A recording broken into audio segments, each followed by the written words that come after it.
Wonderful to see such a full room. My name is Kate. I'm the Executive Director of Code Red, and it's my pleasure to welcome you to redd+talks Stockholm. I want to thank CETA for hosting us today. It's an honor to be here. And I also want to thank the team that organized this event, Natalie Perlman, Pamela Brazier, Gerald Perlman, Matthias Goldman, and Toda Strauss. You guys have done a fabulous job. So I want to begin by asking, who here, raise your hand, if you feel that you know enough about Redd or know what Redd is enough that you could describe it at a cocktail party. Okay, well hopefully that will change by the end of today. I first learned about Redd in graduate school. I was intrigued by efforts to quantify and measure the value of nature. The question was, if the Earth were a business, how much would it charge? Redd was the UN's proposed mechanism for conserving and managing the world's forests, and the financing strategy was carbon, in anticipation of robust carbon markets all over the world. Avoid cutting down trees, and you avoid the associated greenhouse gas emissions. I ended up doing my master's thesis on Redd and did my field work in Bolivia.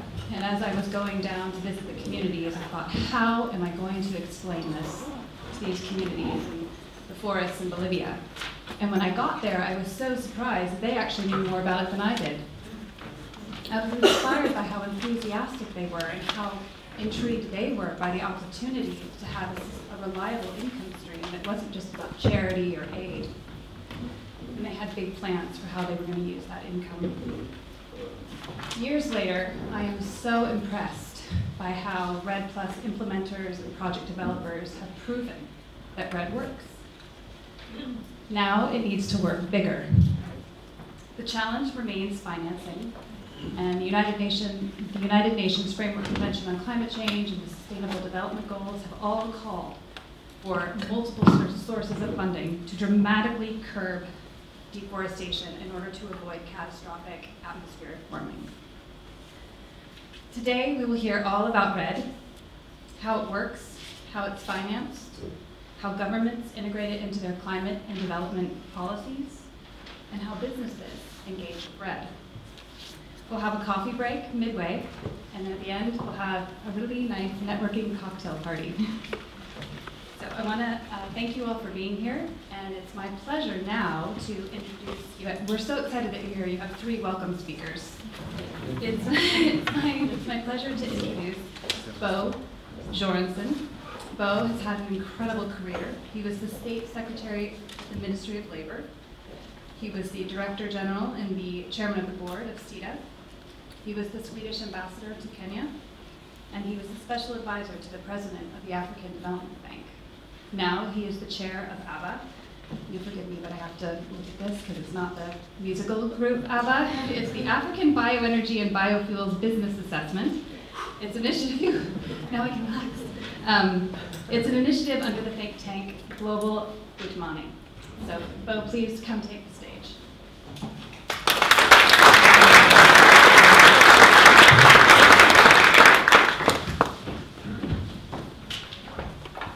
Well, ladies and gentlemen, all protocol observed. As suspected, we are running a bit behind in schedule, so I will skip my planned 45-minute speech, 17 PowerPoints, 30 pages roughly, and just go for 2 main messages for you. 2 main messages. I hope you can memorize those 2. The first one is that I have actually been working with forestry. One of the, probably the few in this room. I've been working with forestry in Africa, in a poor country in Africa. And it worked. That's my message. It does work if you do it in the correct way. And what is the correct way? Well, it's nothing to do with rocket science. It has to do with make it worthwhile for the farmers. Then it functions. Don't try to go against the tide of farmers. They are smart. They're probably smarter than you. So work with them, or you can work for them rather than with them. do not impose or superimpose whatever you have, your solutions. Later in my career, after this in Ethiopia, I worked, as Kate said, in Kenya. And the colonial power in Kenya in 1930, whenever it was, tried to impose soil conservation on the farming community in Kenya. And the negative sentiments of that initiative, that stand by the colonial power, is still felt in the various parts of Kenya. So that's a tough lesson. And the other message is more directed to you. We are about 100 persons here. 100 persons are going to spend about 4 hours in this room. And I tried to calculate how much that would be, and that boils down to about 2 months of work is being spent here. So make that also efficient. It's not only the presentators who are making this event. It's when you get a chance, and you will get some chances to interact and ask questions, do that and be active. And then Kate can ask you at the end of the session, how many now understand? And then let's not see the old hands up again.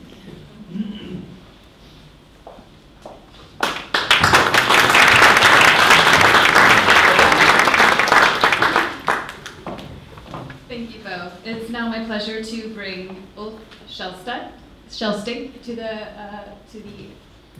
platform. This one. Thanks a lot.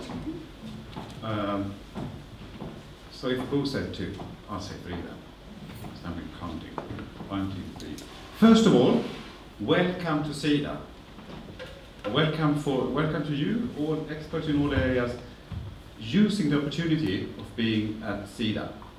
I think it's a very good idea. And let me try to explain why.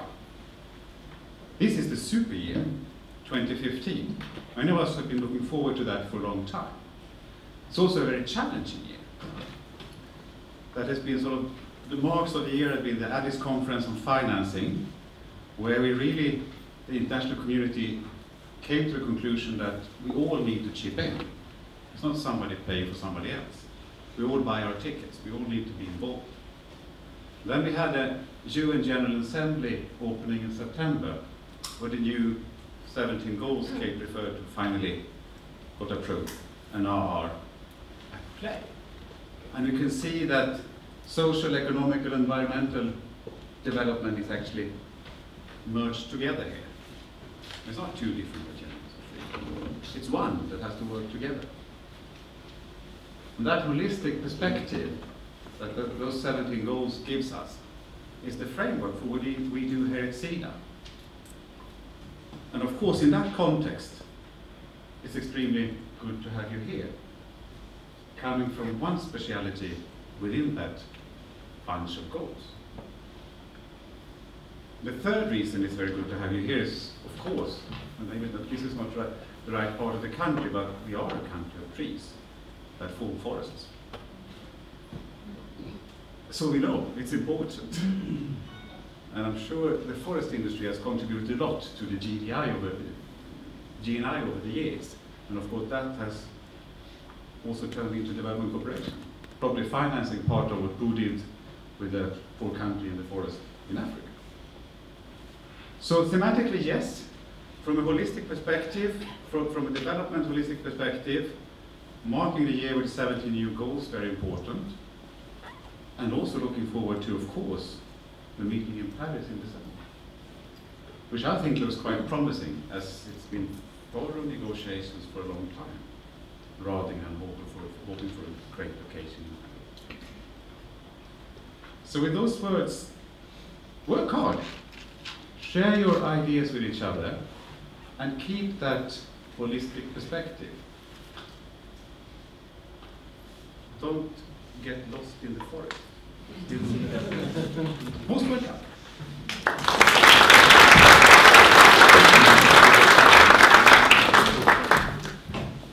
Thank you, Ulf. So we're going to start now with our first session, the climate change session. This is where we're going to get scared. This is where we get to learn about the crisis that we face.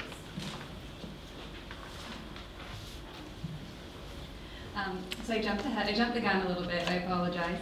I'm so excited to hear from our speakers about the climate science that I forgot to show. We have a video actually to show you. This was a co-production of Wildlife Works, Prince E, a young youth activist and spoken word artist, and Code Red. This video we're showing to you because it demonstrates the power or the capacity for people to connect with this issue. This was a young man, he's 26 years old. He visited Wildlife Works projects in the Democratic Republic of Congo and in Kenya, and he was inspired by what he saw to write this piece. This piece has received over 90 million views on Facebook. Closer to the mic, please. Thank you. This piece has received over 90 million views on Facebook and almost 1.7 million views on YouTube. We have, as part of Code Red, is a crowdfunding platform called Stand for Trees. It is a platform for individuals to purchase red credits. And since this video was released in April, we've actually transacted and avoided over 45,000 tons of CO2 emissions from individuals reaching out and supporting this effort. So I want to show you this video. It's called Dear Future Generations, Sorry.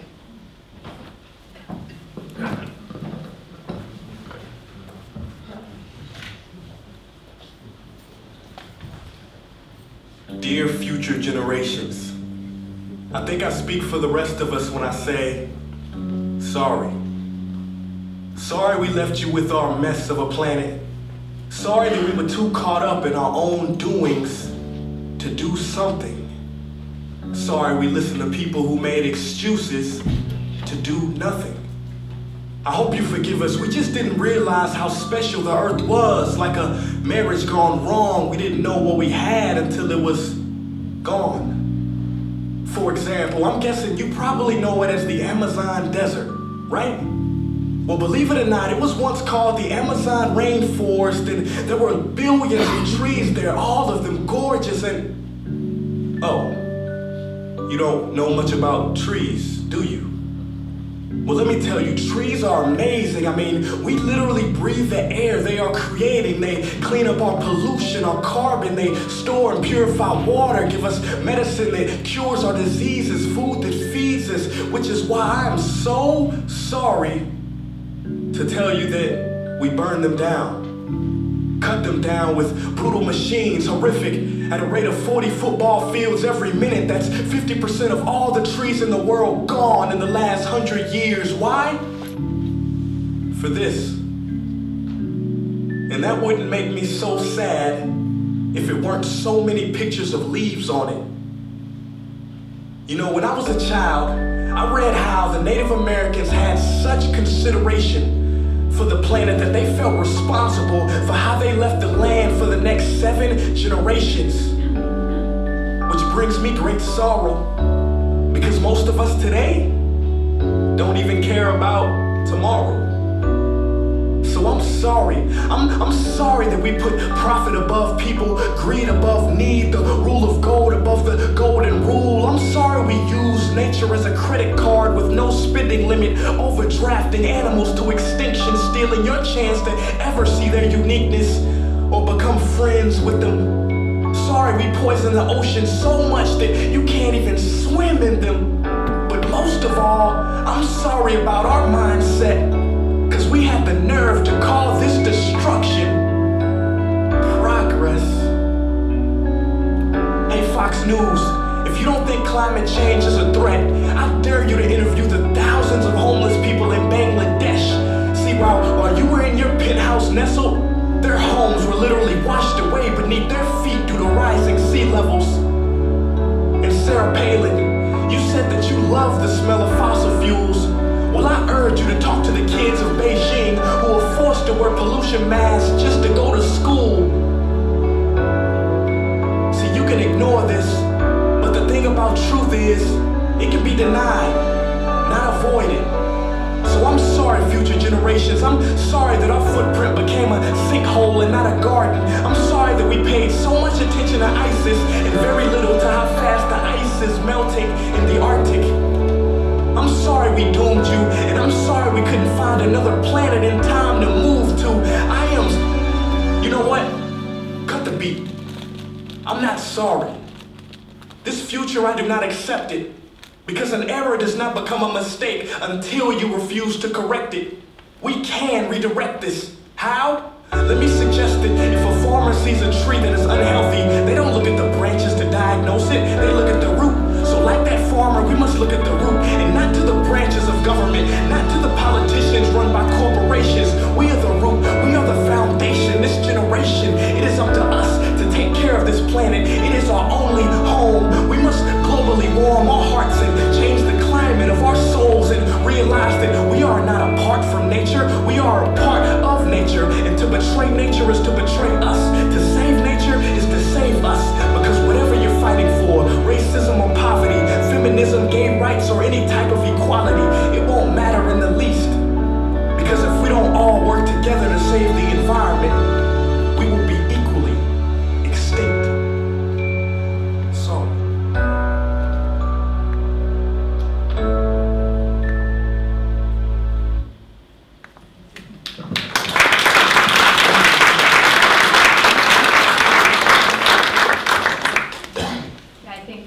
We are not apart from nature, we are a part of nature, pretty much says it all. And he manages to really simplify what is often a very complicated issue, and it will get complicated today. But fortunately, we have great speakers for you that will really provide some clarification and some really great hard truths about this issue. So, moving forward, it's my pleasure to introduce Eric Brandsma. He's the General Director of the Swedish Energy Agency.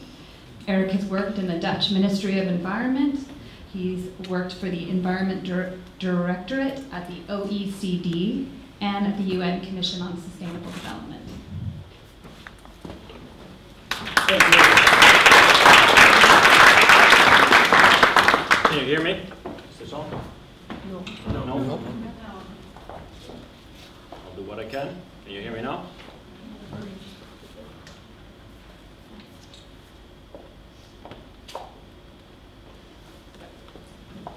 Can you hear me now? Yes. Yes. Excellent. Thank you so much.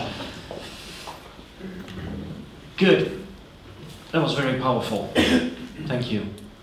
Not easy to stand between this type of performance and NASA, but I'll do what I can to keep you interested here.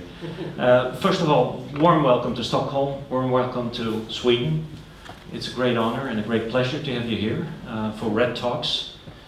It'll be the closest thing I get to TED Talks. After New York, after London, now Stockholm. This is also, I think, a good new Bond script, isn't it? We talk Red here today, and very happy to work with Sida on this. I'm heading the Swedish Energy Agency. We are here and interested in this for two reasons. We are very involved in the climate negotiations. We support the government in these leading up to Paris, and having been doing that for a number of years. In fact, one of my brightest colleagues in this is sitting here, Ulrika, heading the EU for one of the working groups. So it goes to show how engaged we are. We're also managing the CDM program for Sweden. So we do a lot of projects abroad for compensating our emissions. We're leading up to Paris. Much has been said about that. I won't add another length to this narrative, but I would highlight two things that are important here, I think. There's a lot of momentum.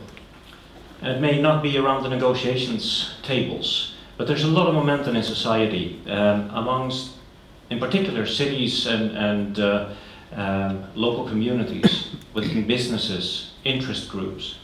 And it's key that this momentum gets to be confirmed by the intergovernmental negotiations. That's very important. It's also a moment to reflect not only on targets and frameworks, but also on the toolbox. What are the next steps in our development for example, CDM? How are we going to continue its development progressively and make more impact, use it more effectively? as is redd+.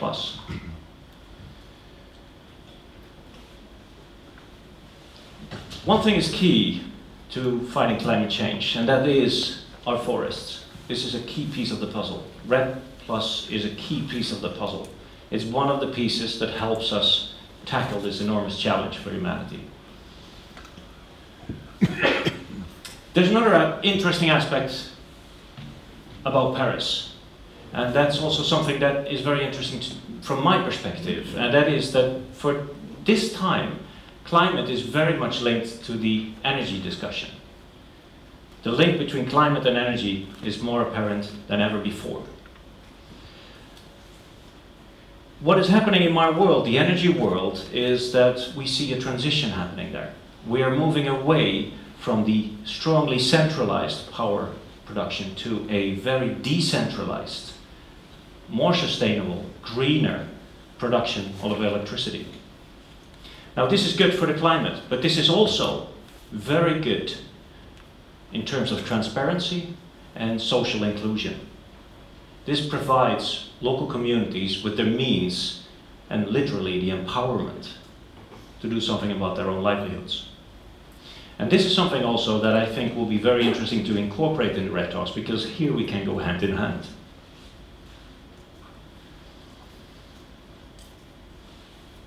Now, one of the challenges for climate change and redd and the projects that we're doing in the ministry, in my agency, in terms of CDM, is of course the link, how do you manage these forest projects?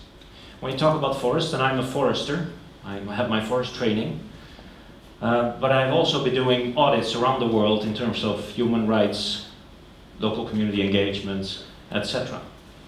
And I see a very tight link between land-based projects such as forestry, reforestation, forest reservations, and the rights of local communities.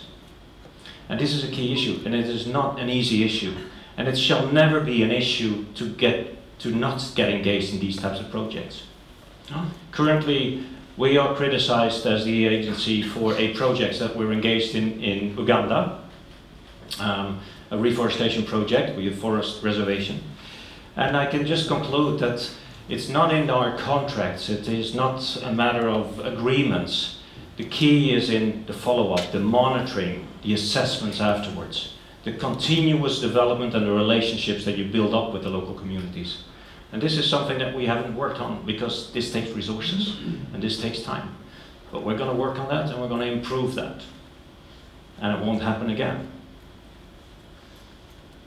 So it's very important that we work on these types of projects and that we keep continue and developing them. I think the credibility of the instruments that we've developed over time under the climate change flag is at stake. So we need to get to do this well. Two things I'd like to highlight there.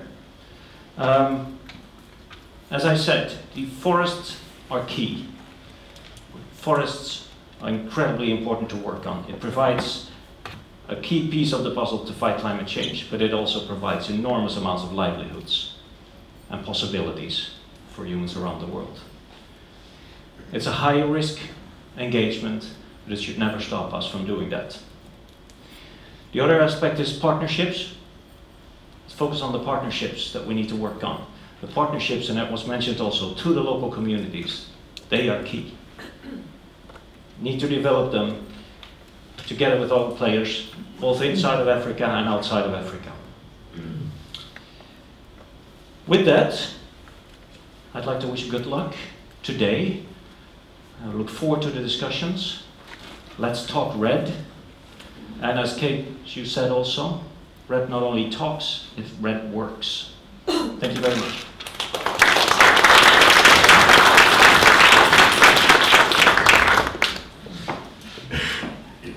Thank you, Eric. Yes, I empathize what it's like to go between Quincy and NASA, but you did a great job. Thank you. Our next speaker won an Earth Sky Communicator of the Year award in 2011. And he's Skyping in, so if we have any communications problems, it's entirely because of Skype, not because of Dr. Gavin Schmidt from NASA, who we're very thrilled to have join us. Gavin, are you there? Oh, we're going to call him now. Okay. Hello, Gavin. Dr. Schmidt? Good. Yay, it worked. Dr. Schmidt, I was just explaining that you won an Earth Sky Communicator of the Year award in 2011. So if we have any problems communicating the issue today, it's going to be because of Skype, not because of you.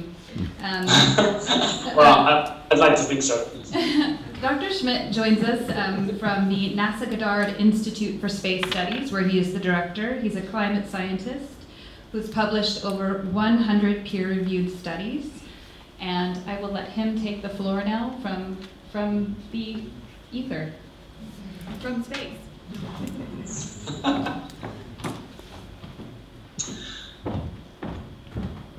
Okay. Hey, well, thank you very much, and thank you very much for having me speak here today. I can't actually see you, so I'm basically just talking into the void here, but I'll try and do my best. I work for NASA. I work for the NASA Goddard Space Flight Center, and when talking about deforestation, it is essential that we understand that the data that NASA is providing, the remote sensing from Landsat, from the ODIS AVHRR sensors, are the fundamental baseline against which all policy instruments are really being measured. We have over 30 years of Landsat data showing progressive levels of deforestation all around the world. We have many decades of NDVI data showing a kind of somewhat puzzling greening of the Earth where there is more vegetation.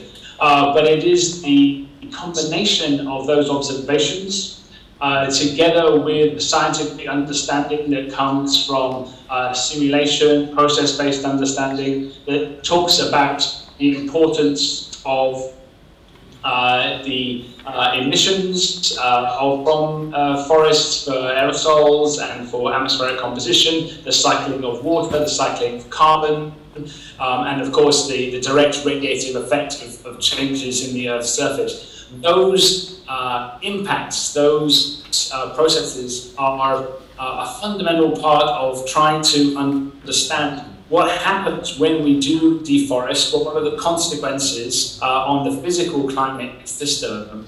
And that has to be an important input into policy discussions where we're not just interested in the physical impacts of deforestation, but also on the social and political impacts of deforestation and in the efforts to prevent it.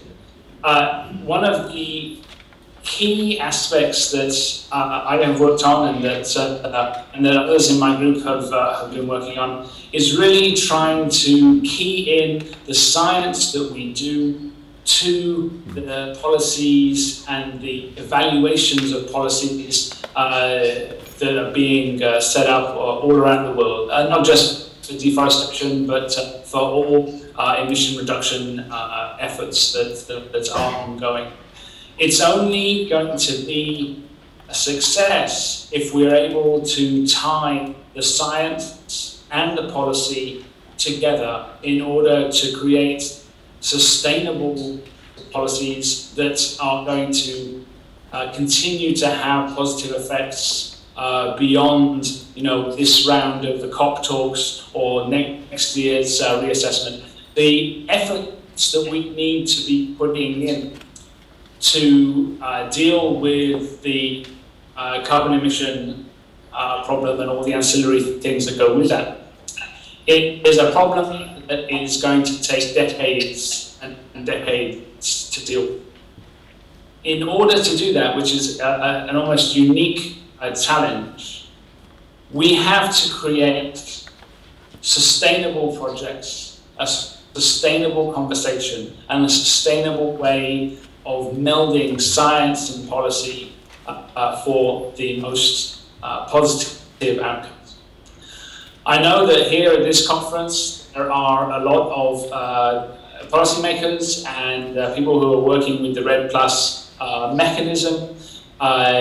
You have an enormous challenge ahead of you. What you're doing is extremely important, and we at NASA, the scientific part of this, are ready to help people both assess where there are problems and also assess where policy measures are actually making a difference to the outcome. We are continually monitoring the land surface cover of the Earth. We will continue to be doing so. We have Landsat 8, Landsat 9 on the way.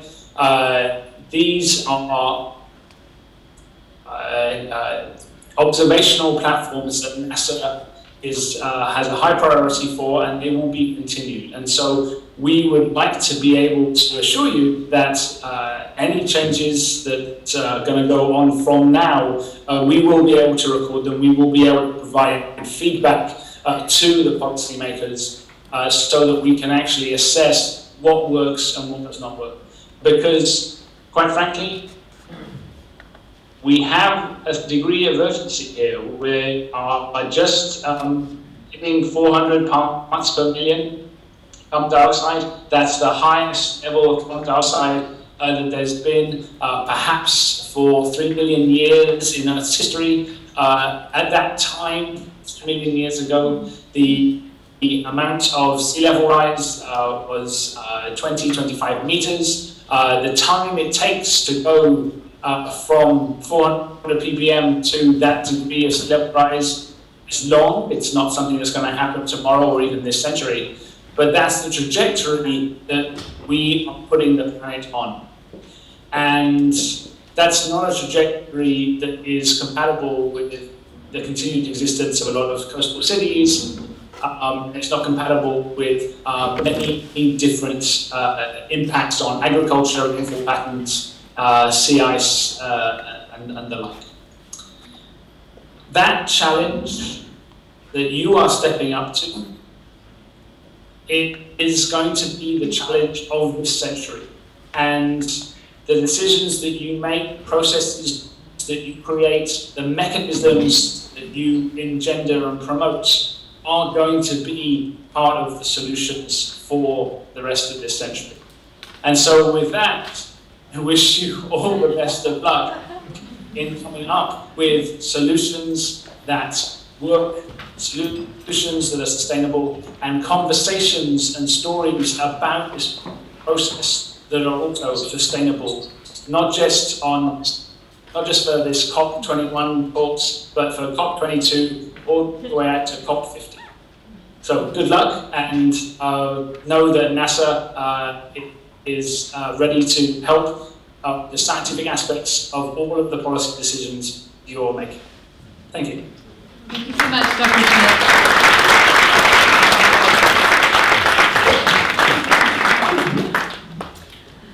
We have urgency here. I think that's a really critical message to get out of that last presentation. Also, that forests are key, partnerships are key, and I think those are also really important takeaways from this climate session.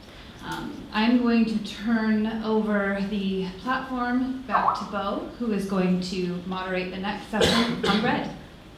We're going to do a deep dive into REDD now.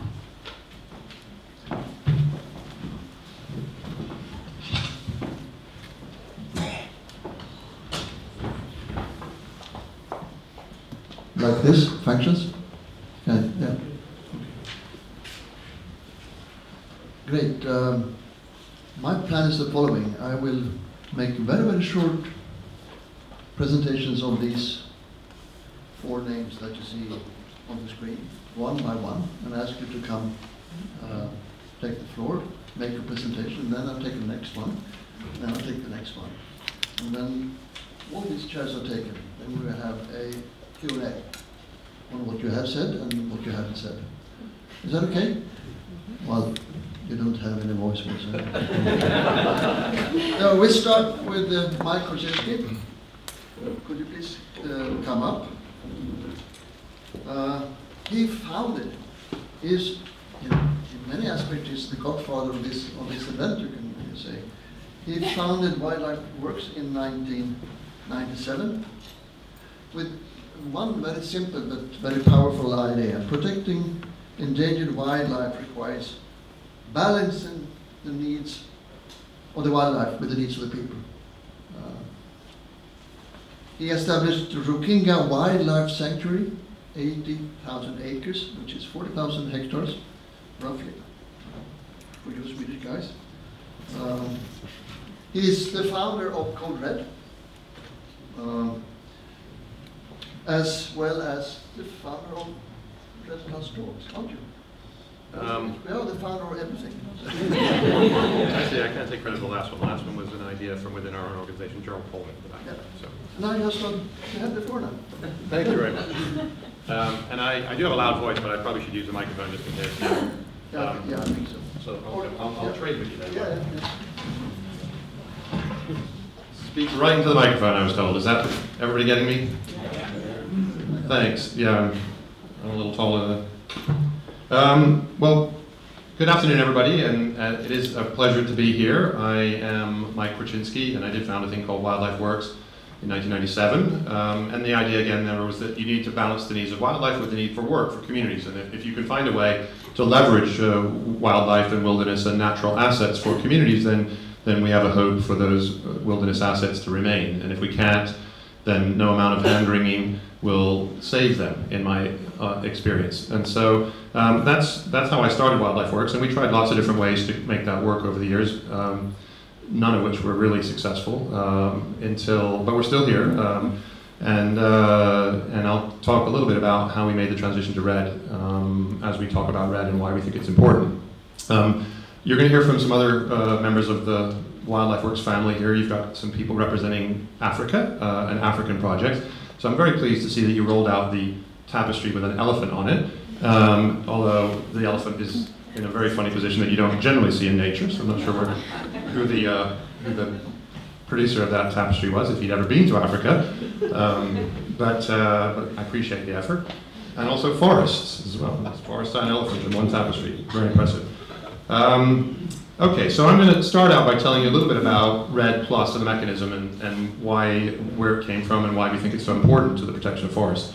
So you've heard that it was a UN mechanism. That's true. It stands for Reducing Emissions from Deforestation and Forest Degradation.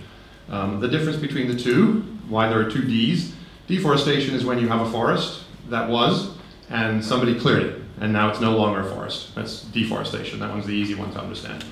Degradation is when you had a forest that was, and you still have a forest, it's just a less of a forest than it was in the beginning. So somebody came in and cut some of the trees down, or a lot of the trees down, but it still sort of looks like a forest. The NASA people would look at it from space and say, yeah, there's still a forest there. And each country has their own definition of what constitutes a forest under the UN. But generally speaking, the accepted definition has a canopy cover, the amount of the ground that's covered by the forest canopy, of at least 30%. So, or 30%, now some of the African countries that have dry forests have reduced that number significantly for their definition. But 30% is a number. So you can imagine if you start with a forest that has a canopy cover of 100%, a closed canopy forest, and that forest gets degraded by people cutting down trees, all the way down to the canopy is now 30%, you've lost 70% of the canopy of that forest. It's still a forest by the definition. So it's not deforestation, but you've had a huge impact on the health of the forest, a huge impact on biodiversity in the forest, and a huge impact on emissions, because you've emitted 70% of the carbon that was in that forest, even though it's still a forest. So that's why degradation, became so important under the mechanism, and why you have two Ds, deforestation and degradation. And so, and then there's a plus. There's an awkward plus sign at the end of every time you see REDD written now. It's REDD with a little plus sign. And so the plus sign has an interesting history within the UN negotiation. It's basically the REDD definition got more and more complicated the more people talk about it, as most things do at the UN level. And so, so after a while they thought, well, gee, we can't keep adding initials. So we sort of like the acronym RED, so we'll just put a plus sign and it'll stand for all that other stuff that we've been talking about. So variously that plus sign has stood for the inclusion of agriculture and agroforestry within landscapes that include forests that need to be protected under the RED mechanism. Variously it's described the inclusion of communities and the need to focus on the community's needs when you're solving the problems of forests. But in general, it's sort of the complexity that is RED that didn't warrant another initial. That's the plus sign. But and we like the idea that the second one, that it really should connotate that you have to consider the needs of communities, the people living in the forest and around the forest. Their needs should be paramount in any decision about how that forest is going to progress. And so you'll hear more about that from some of the communities here. So that's the RED mechanism. It's evolved over a decade, really, within the UN. It missed out in Kyoto for reasons that are shameful, actually, for the environmental community. But there was also a scientific issue that in the early going, when in Kyoto in 1998, when they were discussing what categories of emissions should be included in this clean development mechanism, they had lobbyists, essentially. You know, countries would come together and say, this is what we want in, this is what we want in, clean energy, this is what we want in. And somebody, you know, forestry companies presumably came and said, we want forestry in, you know, growing trees sequesters carbon, everybody knows that. Put growing trees in there, so they put growing trees in there. Who was going to be the industry sector that said, we also need to protect standing forests? Like, what industry protects standing forests?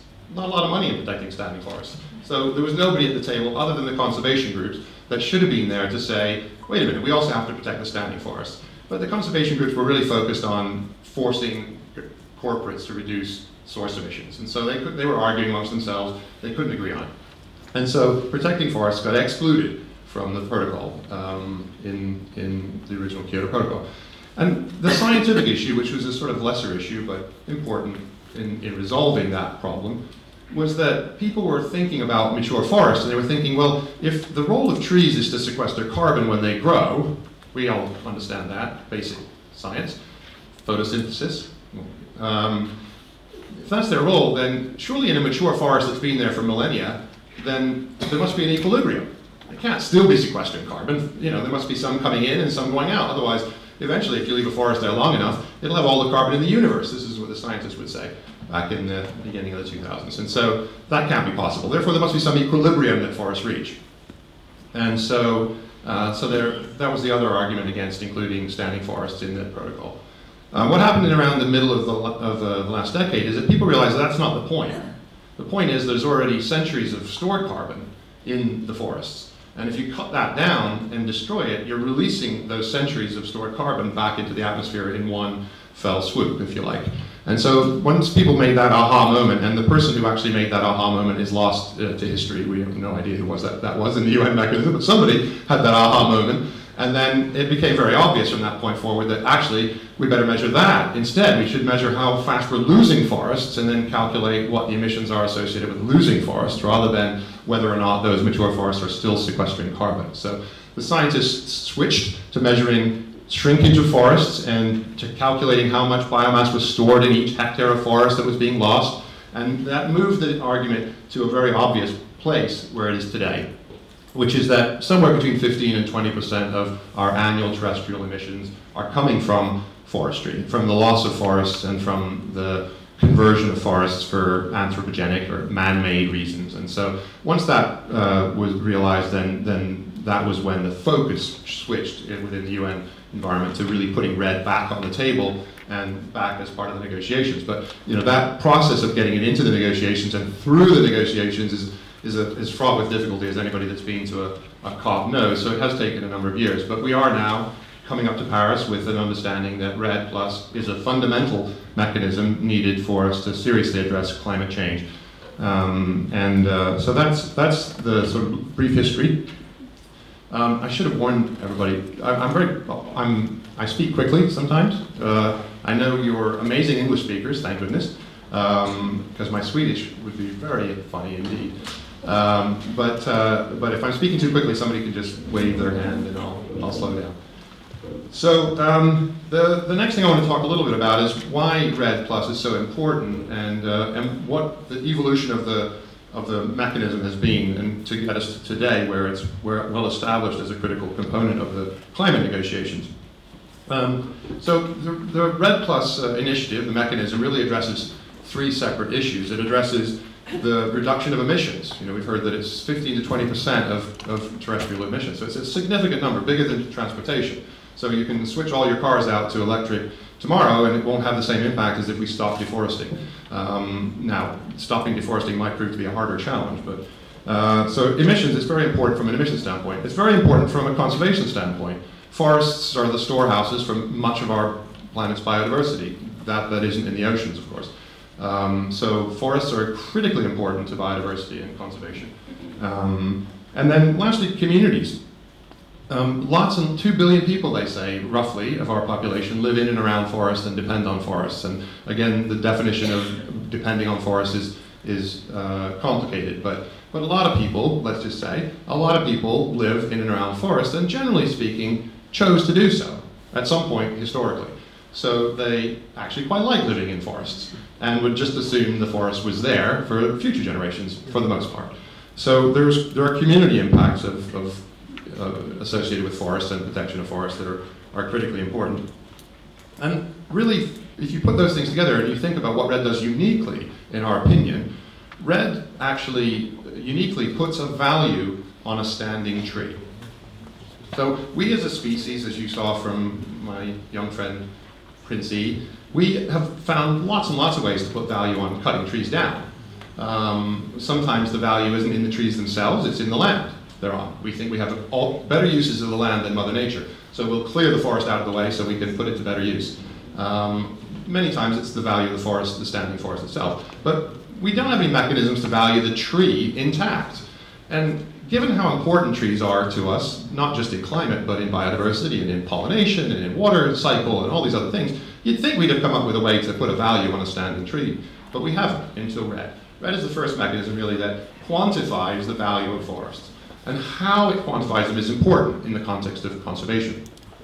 Two things you need to understand the value of a forest under the RED mechanism. The first thing is how much carbon is stored in that forest. So how much carbon is related to how big the trees are and how big the forest is. Very simple. Big tree, more carbon. Big forest, more carbon. So that's the first thing. The second thing is, what was the threat that forest was under? How fast was that forest disappearing? Or were emissions occurring from that forest in the historical time period? And different countries and the UN have different definitions of the length of time you're allowed to look back, but just say, let's say for argument's sake, 15 years. So in the last 15 years, how fast was that forest disappearing? And so those two things, how much carbon and how fast was it disappearing, gives you a picture of the emissions that were occurring from that forest historically. Okay? So the idea behind the RED mechanism is if you can reduce those emissions, if you can protect the forest and slow down the rate of loss of forest or stop it completely, then whatever you reduce, you can earn as a certificate, as a sellable asset, a natural asset that you've created that you can then sell to a willing buyer. And so oftentimes the RED conversation historically in the UN gets bogged down in an argument about markets. And whether there should be capital markets or commodity markets and whether nature should be put subject to those rules, et cetera, et cetera. But what's important is really somebody is willing to pay the value of that difference. That's the key. Somebody has to be willing to pay the value of the difference in the historical emissions and the emissions that you've achieved through whatever mechanism investment you've put in place to protect the forest. If those emissions that you've reduced are the currency of RED. They're the currency by which organizations, communities, governments can earn a return for protecting forests for the first time. And I think that's critical because those two dimensions, size of forest and threat, correlate very closely to the conservation challenge. If you've got a big forest under heavy threat, it's going to cost a lot of money to move the threat to another pathway, to redirect whatever economic interests were destroying the forest away from the destruction. If you've got a little forest, little threat, it's not going to cost very much money. So you don't need much money to protect that forest. So the value under the RED mechanism is very closely aligned with the challenge of protecting forests and of changing behaviors to do so. So that's what we love about the REDD mechanism. It's number one, it's putting a price on a standing tree. Number two, it's aligned very closely with the conservation challenge. But I should say a couple more quick things, and then I'm going to switch hats for a second. So one of the things that is a problem under the UN is, and it's, believe me, there are many, but one of the things is this idea that everybody's trying to find one solution that fits everywhere. You know, you have 197 countries that have to get together, they all have a vote, and they have to sort of agree on things or things don't move forward in the UN. So there's this general idea that we're looking for solutions that work everywhere. The more places we can find the solution, the more likely it's going to get support, the more likely it'll move forward through the UN. But that tends to try and homogenize extraordinarily complex local situations. And so the first thing I will say, because we work primarily on the ground with communities in forests, is that almost every situation is unique in some level. And understanding what is unique and then what's common is critical to success in each of those places. You need to understand how to apply the mechanism, but you need to understand the local differences. That's critical. And you're going to hear from some local people from Africa about that. So the other thing, so we are a private sector actor, Wildlife Works, and what we've done is we've helped implement the mechanism to show how it might work. So we have a project in Kenya that's the longest running verified REDD project. We have another one in the Congo Basin because we thought, you know, gee, if we save all of Kenya's forests, but Congo's forests go up in smoke, then what were we doing? So we're in the Congo now because the Congo is the second largest tropical forest estate on the planet, probably the most threatened, I would argue, in the future, because they have peace now, and that's fantastic, but what we don't want to see is that the peace dividend is they follow Brazil and Indonesia down a path of high deforestation to grow their economy. So the Congo Basin is extremely important to us as a company and to us as a planet, I think, and so we have somebody here from the Congo who's going to talk about that. And I would say that the Congo, so our trajectory as a company has been, okay, first we have to demonstrate how the mechanism can work. How can it practically work on the ground with communities? So how do you solve the methodological challenges and the technical challenges of measuring forests and of coming up with alternatives? How do you solve the implementation challenges of working with communities to help them understand why they would want to change and make it in their best interest? Because in the end, humanity moves where it wants to move, and that's true in this issue too. You have to find a way to make the communities want to move in a new direction. And so that's the kind of work we do. And you're going to hear from David Antonioli in a minute, who's going to talk more about the standard that made this all possible for us to do our work. And then you're going to hear from some community members.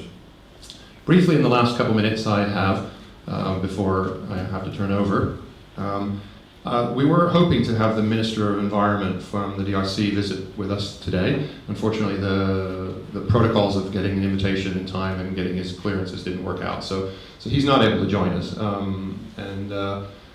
So I wanted to speak briefly about what the Congo is doing as a country. I can't speak for the government, I make that clear. This is a private citizen who's working in the Congo expressing a view. The Congo has 150 million hectares of forest. So it's more than 50% of all of Africa's forests are in the DRC, the Democratic Republic of the Congo. We have to be clear that we're talking about the DRC, which formerly Zaire, the Belgian Congo, not the little Congo, little brother French Congo. More than half of Africa's forests, more than half of the Congo Basin forest is in the DRC, and the Congo Basin forest is the second largest tropical forest on the planet after the Amazon. Historically low deforestation rates because of war, civil strife. So not because they don't have fabulously valuable timber, they do. And not because they don't have pressure from communities, they do. But what they haven't had is anybody willing to go into a forest with a chainsaw when there are 15-year-olds in there with an AK-47. So that has helped enormously to keep the deforestation rates down artificially in the Congo. And so peace will bring, and is bringing, we've seen it already, development. And it is bringing infrastructure development, which will now give access to roads to forests, that previously were not accessible.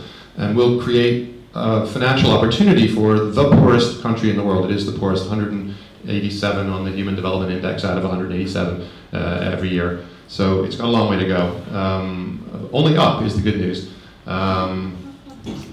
And the DRC has been a leader because they recognize that forests are so important to their future one way or another. They've been a leader in REDD+, surprisingly. You may be surprised that in the international agenda in the UN, DRC is one of the most active tropical countries and often leads the various forums. And they have some very skilled technicians and very skilled politicians, in fact, in the DRC, which was news to me when I arrived there 5 years ago. So I've been very impressed by their desire to find a balance. We aren't going to stop them from cutting down a tree tomorrow because they have this massive natural resource that has been unexploited relatively.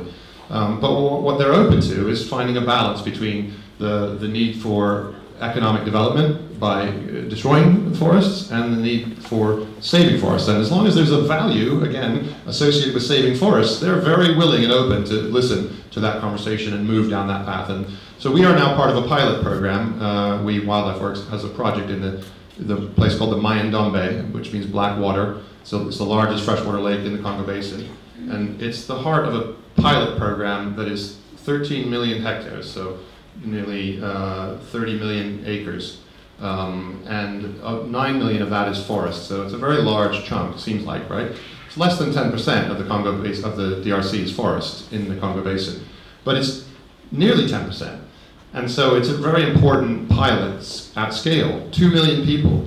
How do you get 2 million people in a 13 million hectare landscape, of which 4 million hectares is already deforested, 9 million still forest? How do you get it's at the frontier, closest to Kinshasa. So it's all the pressure from growth of Kinshasa and economic development from the west coast of Africa is coming to this forest, this edge of the forest, and that's where our concession is, right on the edge. It's a converted logging. We converted a forest concession from a misbehaving forestry company, and so now it's part of this big program. And how do you make it work at that scale? That's the next challenge. How do you make REDD+ work for communities at that scale? Because that's really where we need to be if we're serious about this. You know, it's nice to have projects in Kenya and Ghana and all these places, but you add up all the forests together and it's less than half of the Congo Basin's forest. So whether we like it or not, that's the next frontier, and we think it's critically important on many levels and will be a significant challenge, but also a fantastic opportunity. The communities there have been neglected for decades. So I will say the DRC will be active in the COP, and they will be rightly proud of the work they do. And the work really on the ground is the key, and you're going to hear from two practitioners of REDD+ on the ground about what it looks like there. And that's it for now. Thank you, Ron.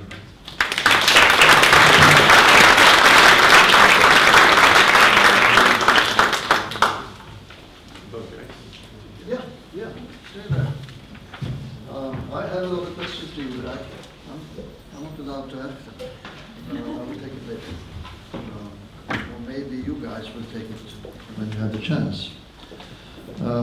Now I have the pleasure to invite David, who is, there he is, Antonioli, who is the Chief Executive Officer of Verified Carbon Standard.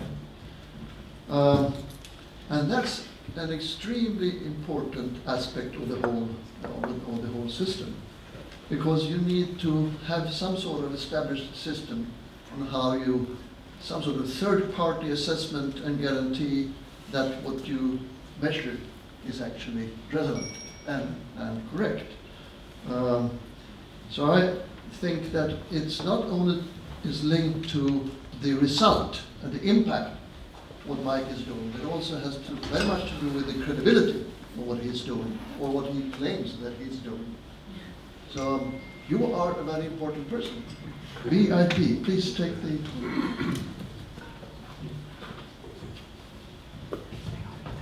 Thank you both for the kind introduction, and thanks to Code Red and to Abba and to Cedar for the invitation to be here.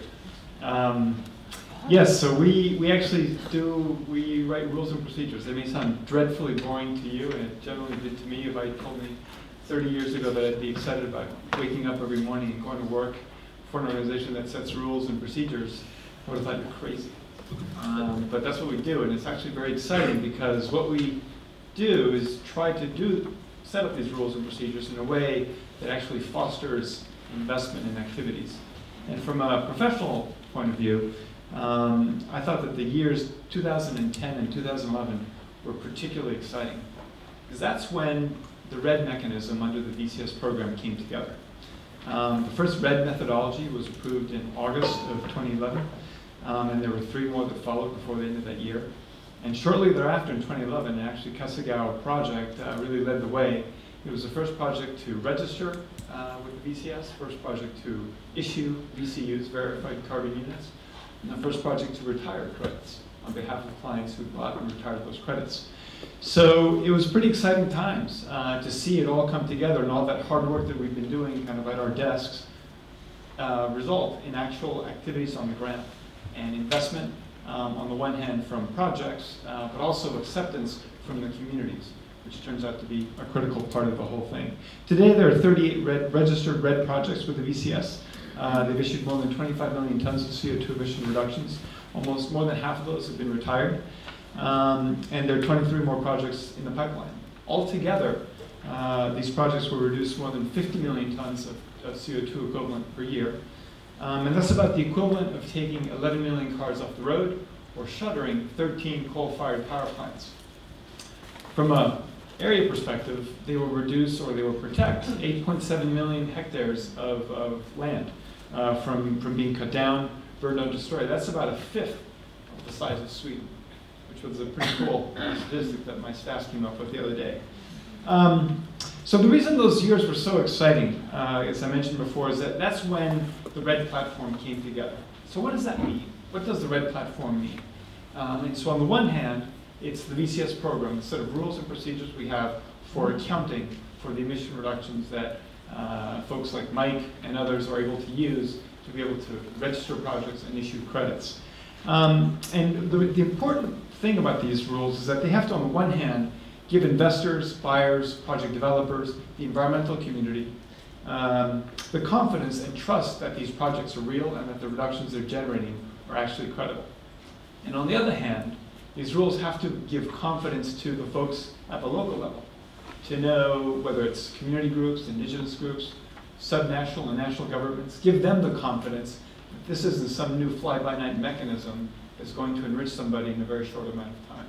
That this really is something that's going to be a long-standing activity that's going to generate income and revenues for a long time to come. So we started to build this platform essentially using very much the structure that this clean development mechanism has. We start with a standard, which is the basic set of requirements, the rules, the constitution, if you will, of what the credits at the end of the day, the verified carbon units have to be. That's stuff like that they must be audited by a qualified third-party auditor, they must be measurable, they must be done using conservative estimates to make sure that at the end of the day, that emission reduction that you're creating actually is an emission reduction, you're not over-crediting other reductions, and that they have to be additional, meaning that they have to go above and beyond what would have normally happened. That example that Mike gave about being able to estimate what that forest destruction is going to look like, you need to be able to establish that with very serious rigor in order to be able to claim the reductions that come out of that.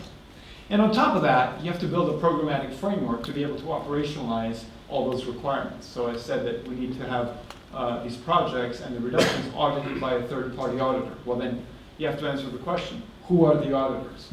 How are they trained? How do you oversee the auditors? And so that's what we do. We have an auditing function where we have to make sure that the auditing that's done under the VCS is independent and accurate. We also have rules and procedures for how you develop a methodology.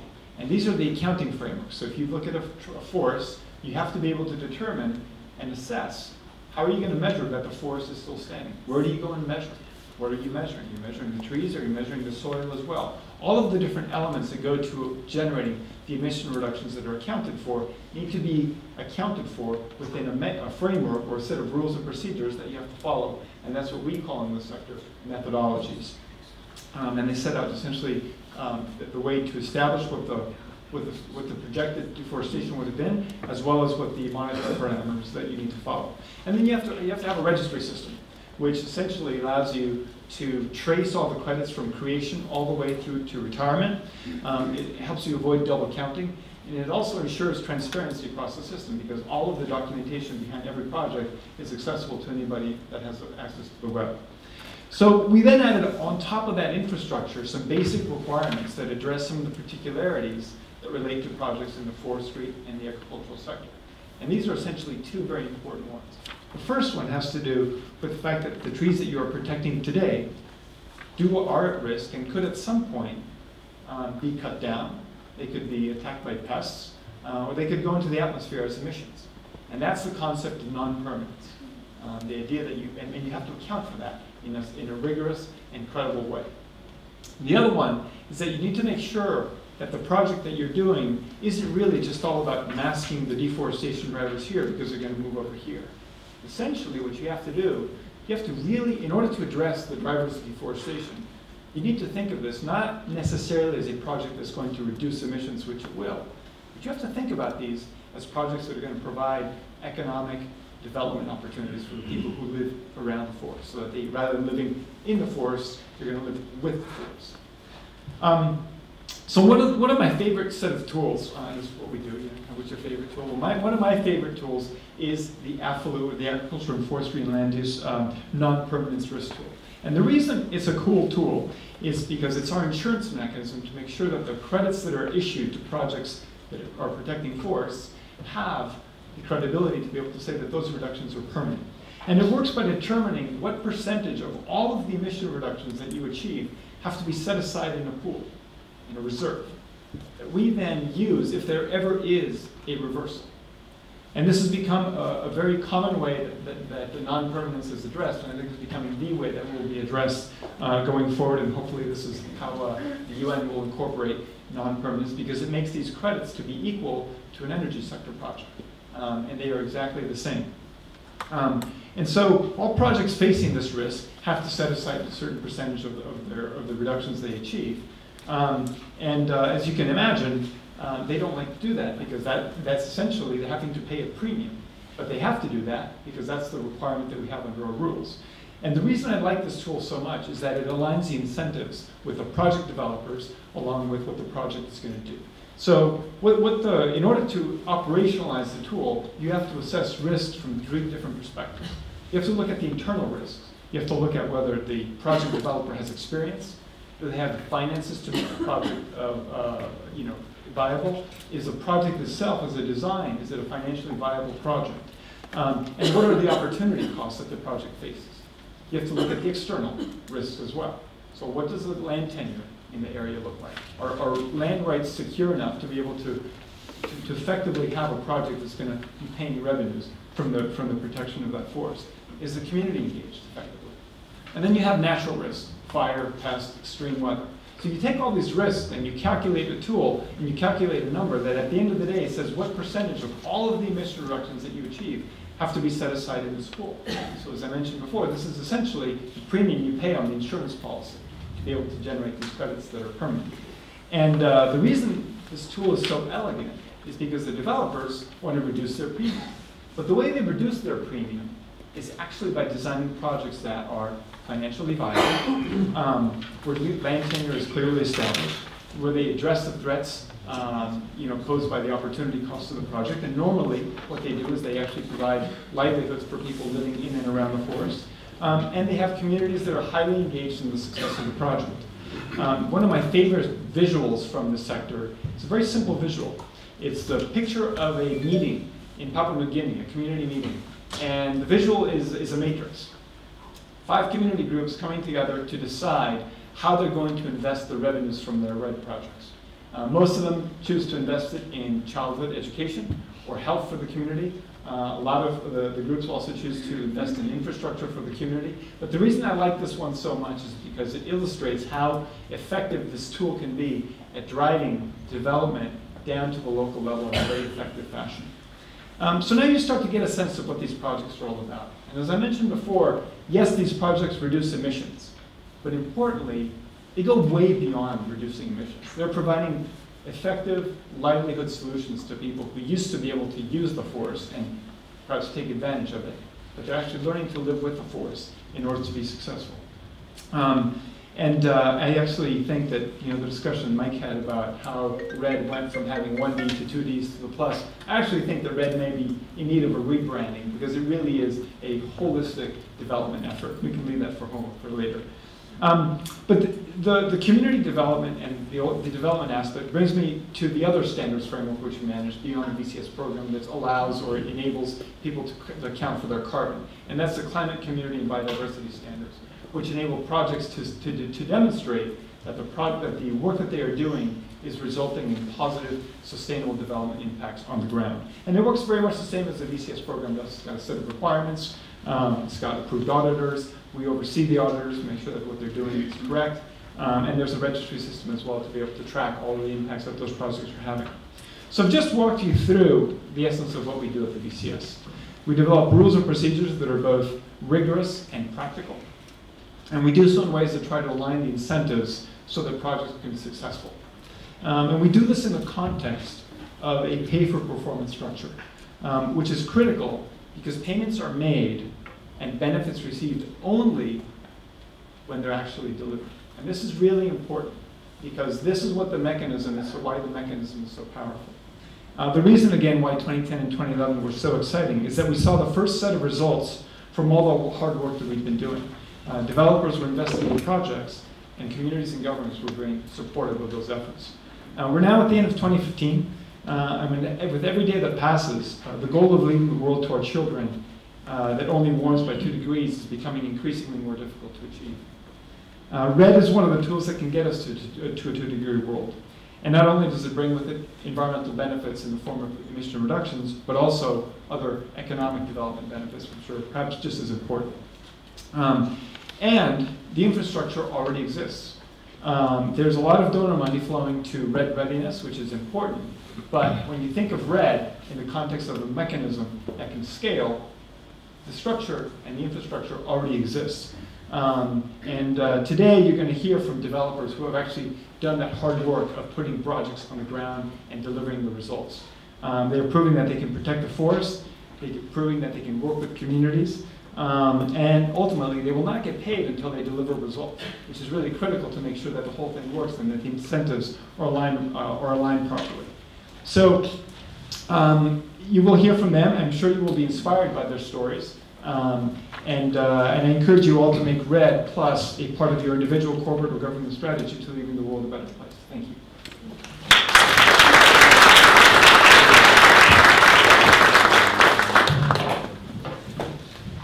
Well, thanks a lot. Who said that rules, procedures, and audit was boring? I don't think we would say that after your presentation. It was very stimulating.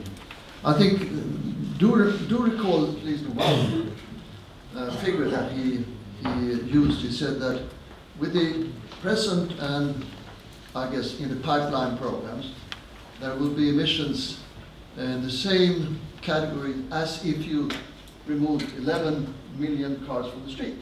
And I thought he was talking about Volkswagen, but he was not. So, now we continue with Jean-Robert. Please come up. Jean-Robert Wangoy, who is the project manager in DRC, in the western parts of DRC. He's a professional forester. He's a project manager, as I said, wildlife works in Mayendombe in DRC. He's a dual personality. He has a PhD degree in geospatial science from the South Dakota state. So that's something, isn't it? Where he works also as a geospatial analyst, even as we speak. So JR, please, the floor is yours.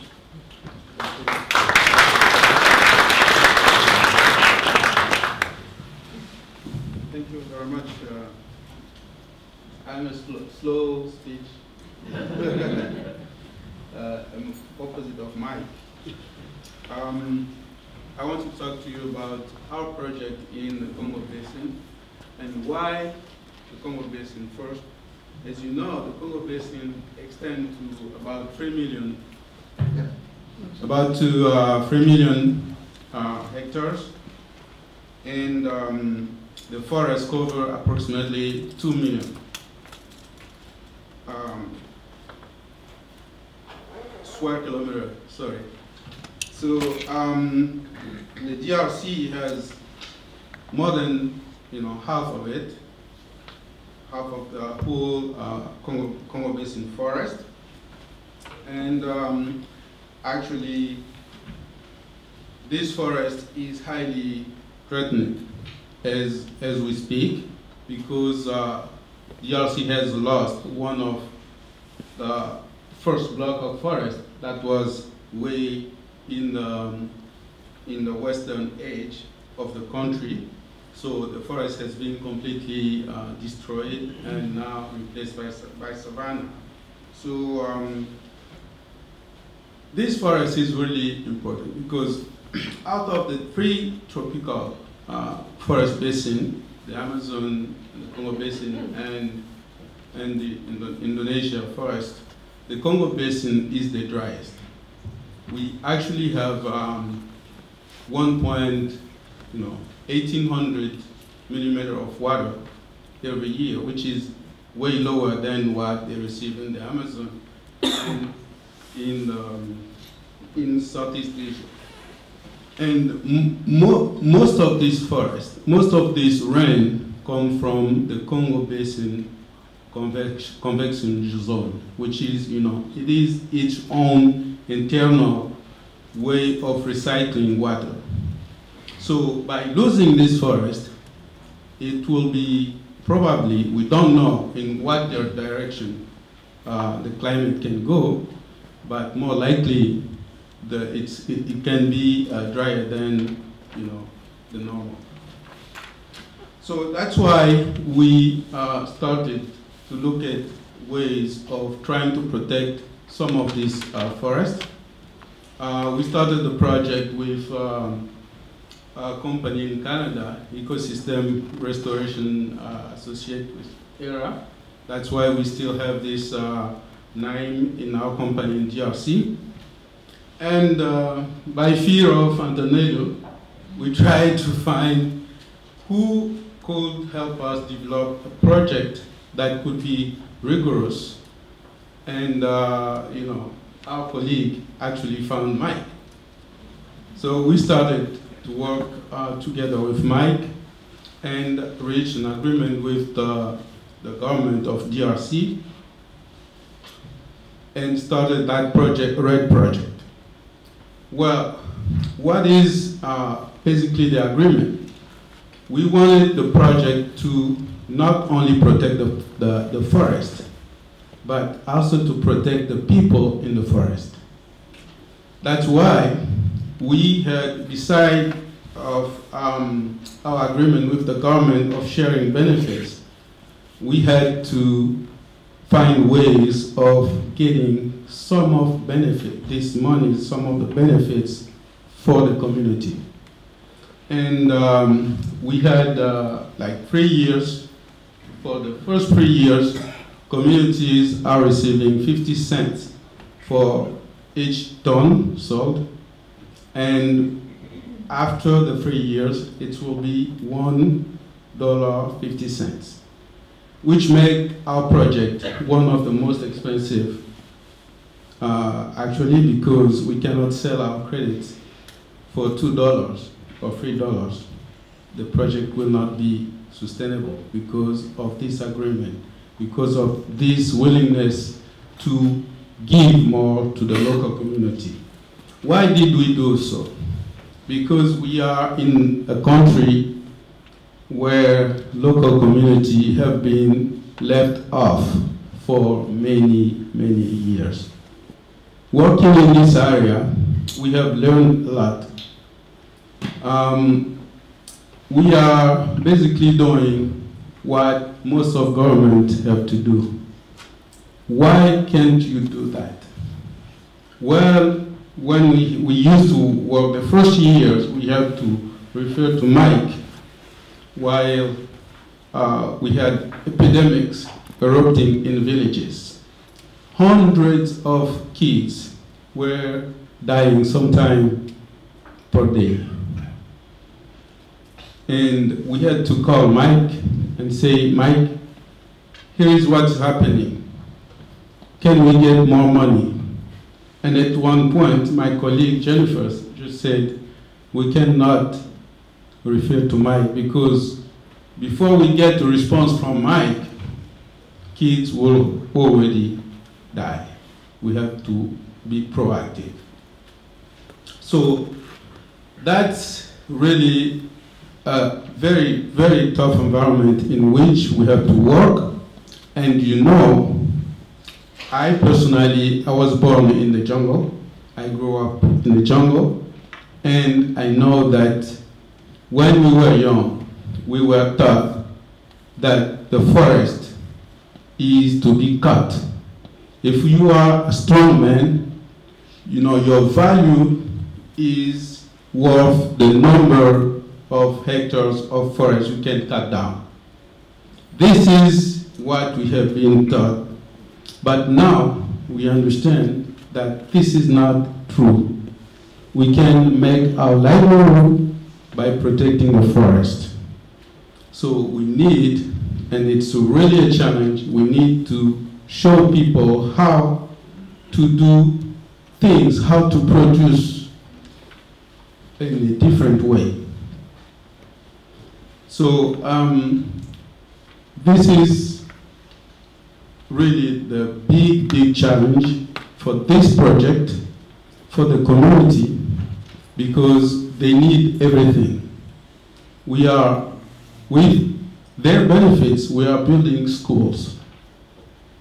We have to build schools because we believe that well-educated people will protect better the forest.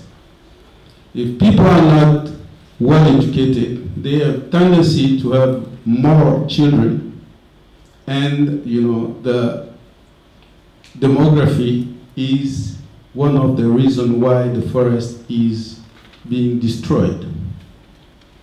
And second, we are helping this community to produce, to do agriculture. One of the main reasons, the main driver of deforestation in the Congo Basin, unlike the Amazon and Southeast Asia, is slash and burn agriculture.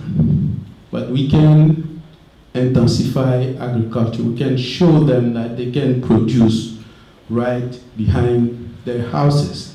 They don't have to see the forest as an enemy. So it was a quite challenging project, but we are working together with these communities, and they are now seeing the benefits of not concentrating in producing only cassava, but they can produce more of commercially viable crops that we bring, and we have a network of agriculture engineers that work together with them to reach this, this goal. And now we have worked, and we are working with the government of DRC, especially the Ministry of Environment, for the program that Mike just mentioned, which is the Maindombe, Redd+ program, which will not only include our 300,000 hectares of forest, but now 13 million hectares of forest, by looking at the example we have set and by asking other stakeholders to join the program and to protect the forest. So we are, unfortunately, the minister, as Mike said, could not be here because he was in England just yesterday, and he could not make the 2 trips.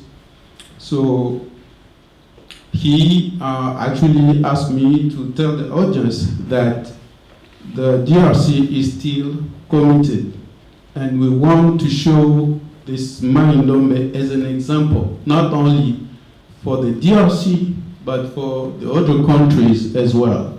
As we have moved on this program, we see our neighbor, the Republic of Congo, coming to with the idea of protecting their forest, and we hope other countries will join in this regard. So I will try to be not too talkative and let you guys ask questions, and I will be open to answer. Thank you.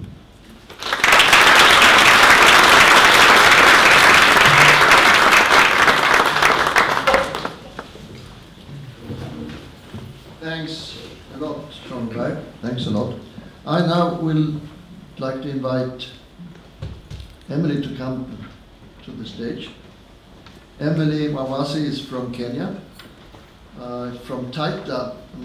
If you take your car, go from Nairobi, heading for Mombasa, and when you travel about 4 or 5 hours these days, 50 hours because of the roads, then you can see to the right you have some mountains. That's Taita, where she comes from. She's working with the Wildlife Works as a community relations officer in the Kasigao Redd+ project. Most welcome.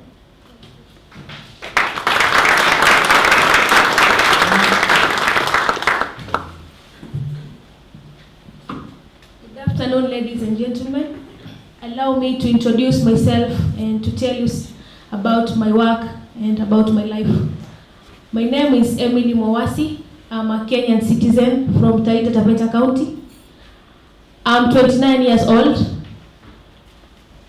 I've been raised from a single mother. My mother is a primary school teacher. We are 5 girls in our family, and I being the firstborn. I've been working with Wildlife Works for 3.5 years now as the community relations officer, and I'm now living near the Wildlife Works project with my husband and my young son. You have heard all about Wildlife Works as the first leading Redd+ projects development and management company, and its role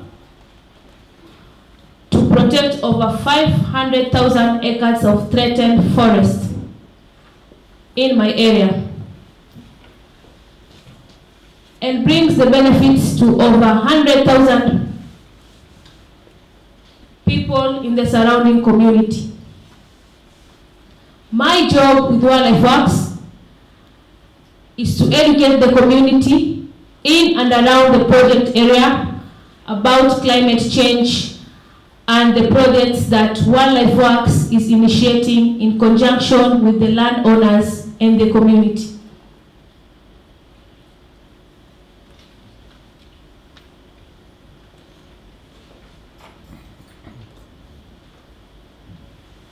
It is my job to help make sure that these projects that are carried out in a responsible, fair, and accountable way, so that people who are looking after the forest receive the best value for their conservation efforts through the Kasigao Offset Program.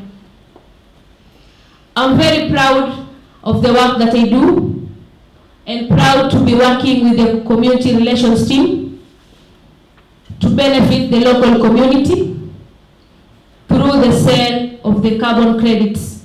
The Kasigao Redd+ project has so far implemented 10 water projects throughout the project area. These projects benefit a lot of women and children, as they are normally the ones forced to walk long distances in search of clean water. Now, distances to clean water have been greatly reduced, and children, mostly girls, who help their parents to look for water, now have more time to study. Also close to my heart is the fact that education has been given priority by the community. More than 3,000 orphan and vulnerable children have been supported through the education program, that is the bursary program. and 10 classrooms have been built.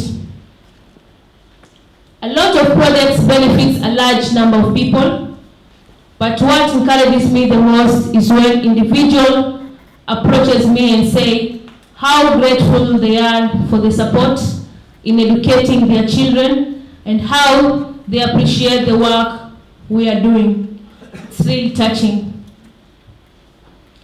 Furthermore, I love my work with women empowerment.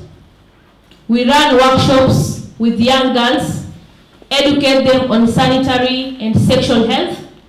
We provide trainings with women groups in finance and sustainable agriculture, and we provide support to the community-based organization, Hadithi. Over 400 women working with Hadithi, which improves the livelihoods of the ladies by increasing access to market of their handcraft work, such as beading and basket making.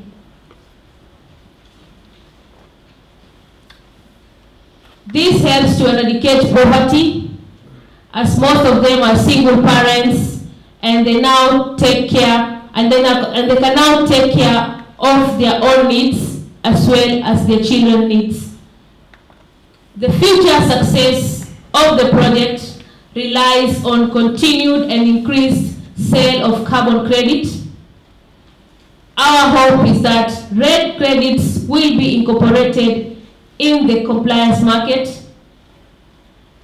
The community will have more funding for their projects to target the focal issues such as water, education, human wildlife conflict, health, and poverty.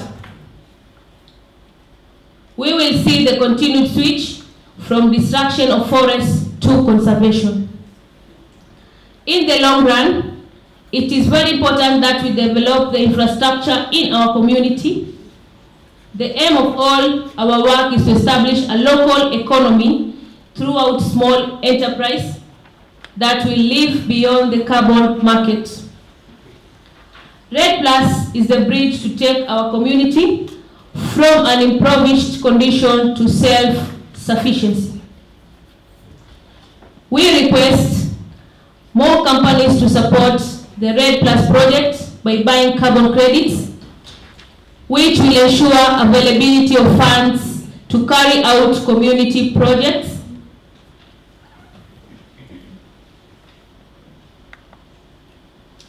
Thank you, as I say in my community meetings, when the world stand up to join hands to fight climate change, the society will be in a better place. And as I say in Kenya, asanteni sana, thank you so much.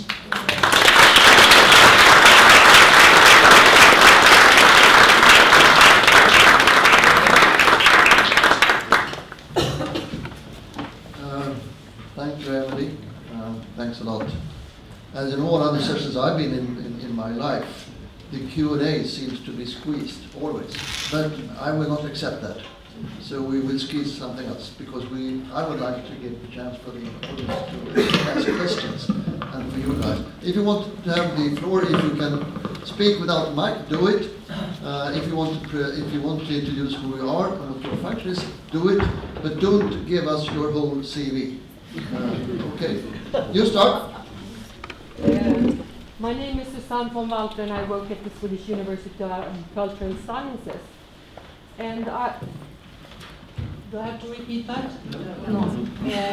I would like to know a bit more about the cooperation between the DRC project and the verified carbon standard, because what I'm reading from this is that there are so many different carbon standards. You mentioned one, CCBA, and there are also something called gold standards that take all the safeguards around RED into account when projects are made.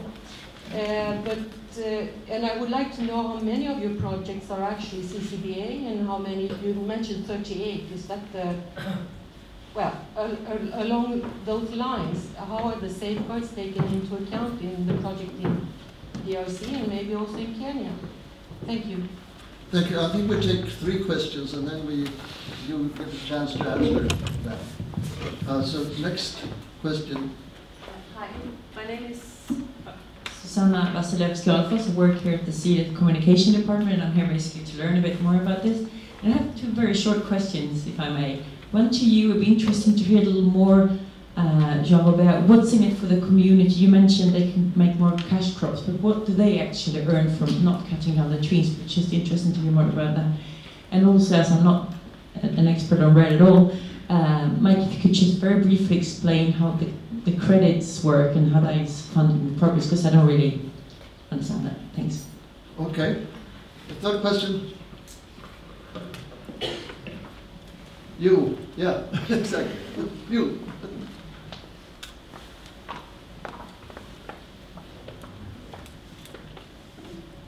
Hello, hi. My name is Margaret Splone. I'm from redd+ Advisors. I would like to know more about the what percentage is held back that you talked about, David, that is held back in order to verify and justify the credit, and also about the inclusion into compliance for RED. Very interested as to if this is going to be included in California and or potentially for the EU ETS or other projects. Okay. The questions were not directed to any specific one of you, so you just take it as it comes. Okay, we'll start, David? Sure. Thank you for those questions. Let me take the first one, and then we go around and maybe come back to the other one. So I won't speak for too long. It was working. It is. Okay. The redd+. Yeah, I'll take the first question, and then we'll have others. And we'll come back to the other ones because I don't want to hog the mic. The question about how many standards there are a number of standards. It used to be back in 8 years ago that there were a number of standards, but over time, a number of the standards have fallen away, and I think we now have some very rigorous standards operating in the voluntary carbon market, including the VCS and including the gold standard. There are some differences in how they operate. The gold standard takes a holistic view in terms of both the carbon and the sustainable development, but they don't have a RED mechanism, a RED methodology per se. The only standard that has a RED methodology or set of RED methodologies is the VCS, the Verified Carbon Standard. Now, in the VCS, the way we work is that we give the optionality for projects to use additional standards that might help you demonstrate other elements to your project, such as using the climate, community, and biodiversity standards, or the CCB standards. Those standards don't allow you to generate a carbon credit per se, so they're not a standard that issues a credit per se, but it allows you to demonstrate sustainability of your activities. So it actually works very well when it's paired with the VCS, because they're complementary to each other. I don't know the answer of how many projects use both the VCS and the CCBS standards together. I don't have that number off the top of my head, but a number of them do, and a number of the projects, I think all of the projects that are part of the Code Red platform and the Stand for Trees campaign are required to do both VCS and CCB standards together. And the second question was about DRC community.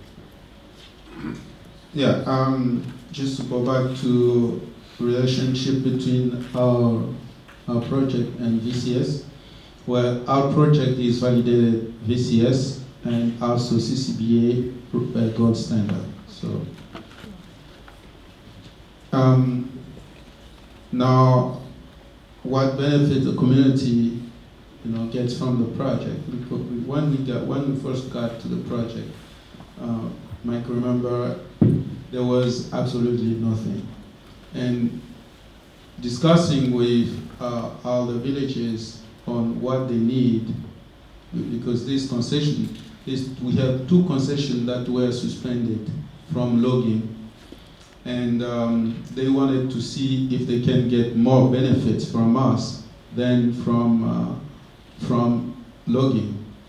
So we discussed, and they kind of set the bar very, very high.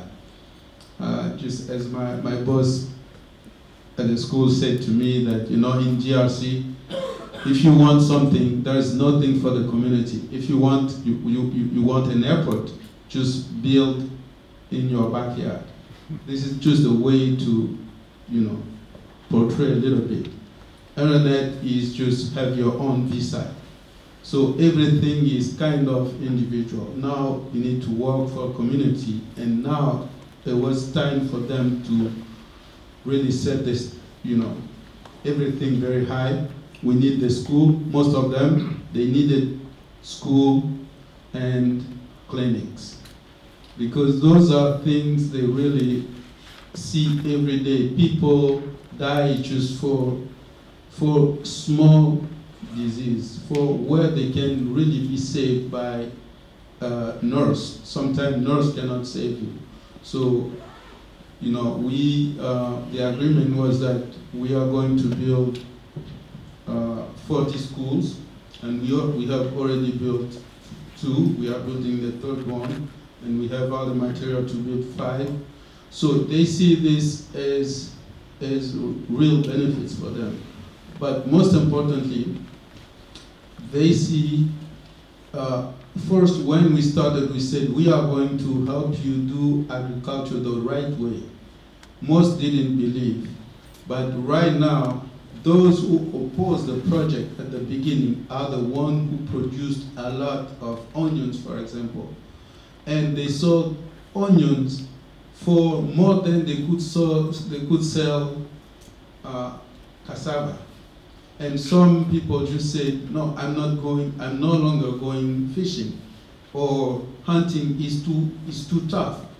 I can produce juice behind my house. So they are starting to see benefits now, and we are working with them to help them in that way. Mike or Emily, you want to add something? The third question was about credits you asked. Do you want to ask about the community, how they decide on the trust fund? Okay. When we sell the carbon credits, the money is distributed into 3 portions. 1/3 goes to the community. So the 1/3 that goes to the community, we've got the locational carbon committees. So these are the committees which work closely hand in hand with Wildlife Works, and together with the CBO, that's the community-based organization. They prioritize the focal issues, and that is education. They give priority to education. 50% of the money that comes in as carbon credits goes to support children in bursaries. Like I said, over 3,000 students have been supported to join high school and universities. Initially, girls were not given priority to go to school. There were issues of early marriages. Like you could see girls at my age, most of them could be having like 7 children, 6 children. So the society didn't give them priority. But through the support that they get from the carbon money, the communities they have now opened up their eyes. They have given education the priority. So we've got many girls going to school, and also they've got the benefits that they're getting. Rather than wasting time to go and fetch water, there is now access to clean water, and that's making their work more easier and more time to study. So I'm very happy about the way the communities have been changed, and the society is now in a better place. So we are hoping in future we'll be having many doctors and many professors from the same locality within the project. Thank you. Okay, so I'm going to answer the question about how the credits work, and in doing so I'll clarify a couple of the points they made. So I mentioned that you have to reduce emissions. So the currency of an emission is universally now measured as 1 ton of carbon dioxide. So you'll see oftentimes so when somebody says a carbon credit, what they're talking about is 1 ton of CO2 emissions that were avoided. That's what they're talking about. So a carbon credit is an interesting word, but what it means is 1 ton of carbon dioxide that did not go into the atmosphere because of whatever program was helping to reduce the emissions, whether it be a renewable energy project that used solar energy instead of fossil fuels, or whether it be a forestry project that protected forests. The measurement that we all use to show how much we've reduced emissions is 1 ton of carbon dioxide equivalent. So even if your project is to reduce the methane from cows, that gas, which is a potent greenhouse gas, is translated into the equivalent of CO2, carbon dioxide. So the measurement that you will see when people talk about carbon credits is 1 ton. 1 ton of CO2 is 11 cubic meters.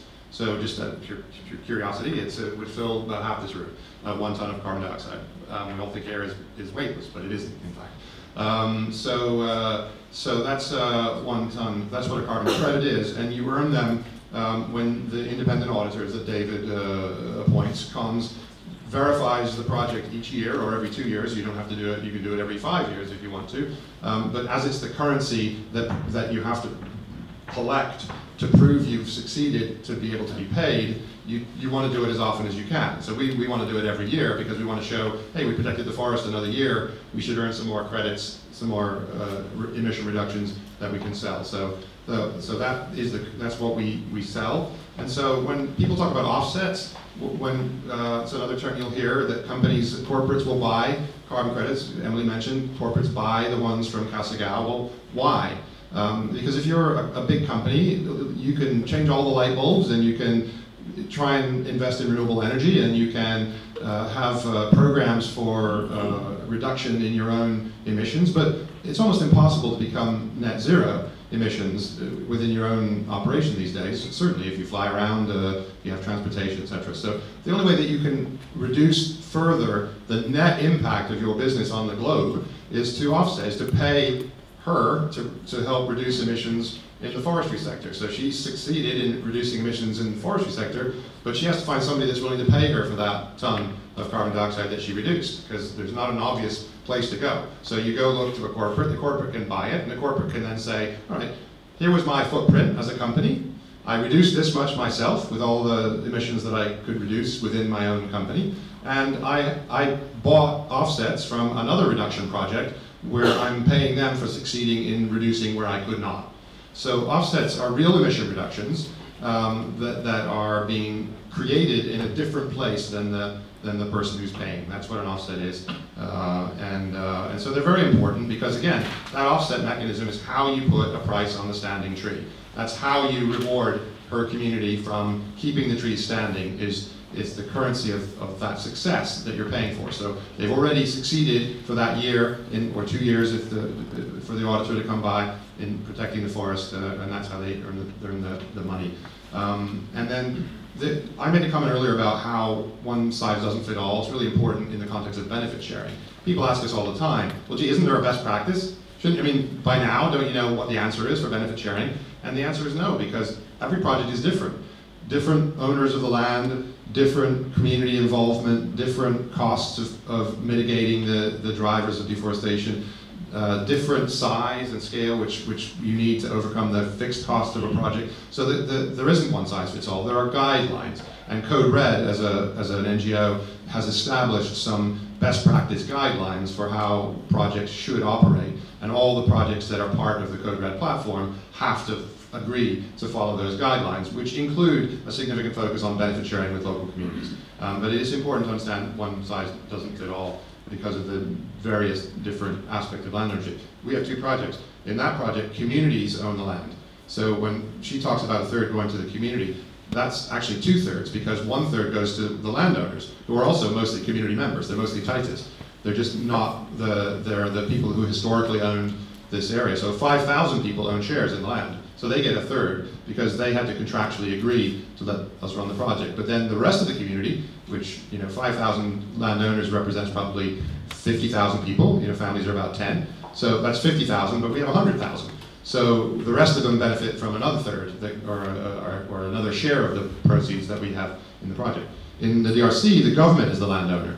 So the government had to be part of the benefit sharing program in order to give us the concession, because we were competing with logging. So they could give it back to another logging company, or they could give it to us. And so we have to be willing to reward the government for making that use of land. Now, we paid more to the community than the government, but the government had to be willing to participate, and we had to pay them. So it varies by location, but Code Red is trying to create a standard. And then compliance, you want to talk about? Very, very short. Yep. Very short. The question about what percentage of the credits go to the buffer account, it varies by project. So it just depends on the risk factor of every project. On average, I think it's between 15 and 20% of the total reduction. So if you generate a project that has 1,000 emission reductions and your buffer requirement is 15%, you can only sell 850 of those. And the question about compliance, yes, I think many of us are in the room believe that RED will become part of some compliance mechanism at some point. The closest one is California, and just recently they've kind of picked up the discussions about how to do that. And there's discussions and talk that it might maybe in 2018 we'll be able to have credits, RED credits flowing into the California system, which would be great. I think at the ETS level, I don't know those. I'm not too close to the discussions happening in Europe, but I know that the aviation sector is actually seriously considering a mechanism that would include RED. I think importantly, the important thing to consider in terms of compliance mechanisms for RED is that they will most likely be programs that incorporate government participation. So RED as a project crediting mechanism will not be on its own, will not stand on its own as a compliance instrument.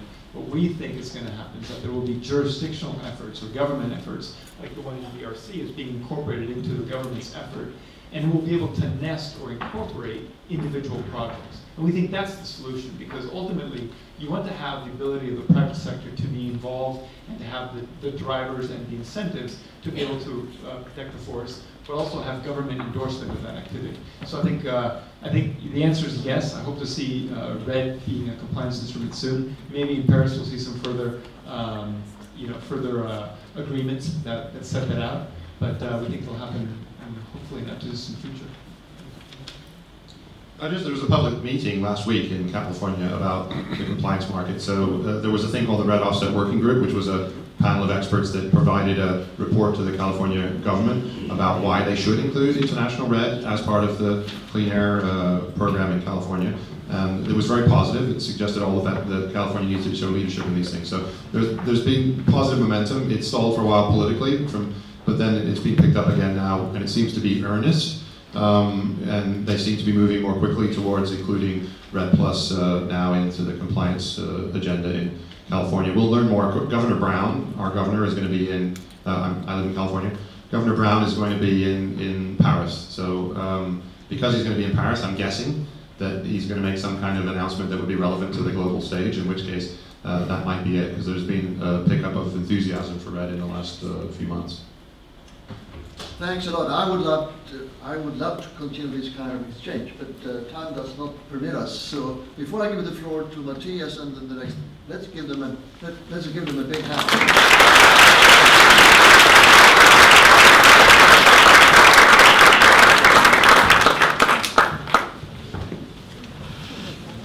Thank you. This is a big day for me.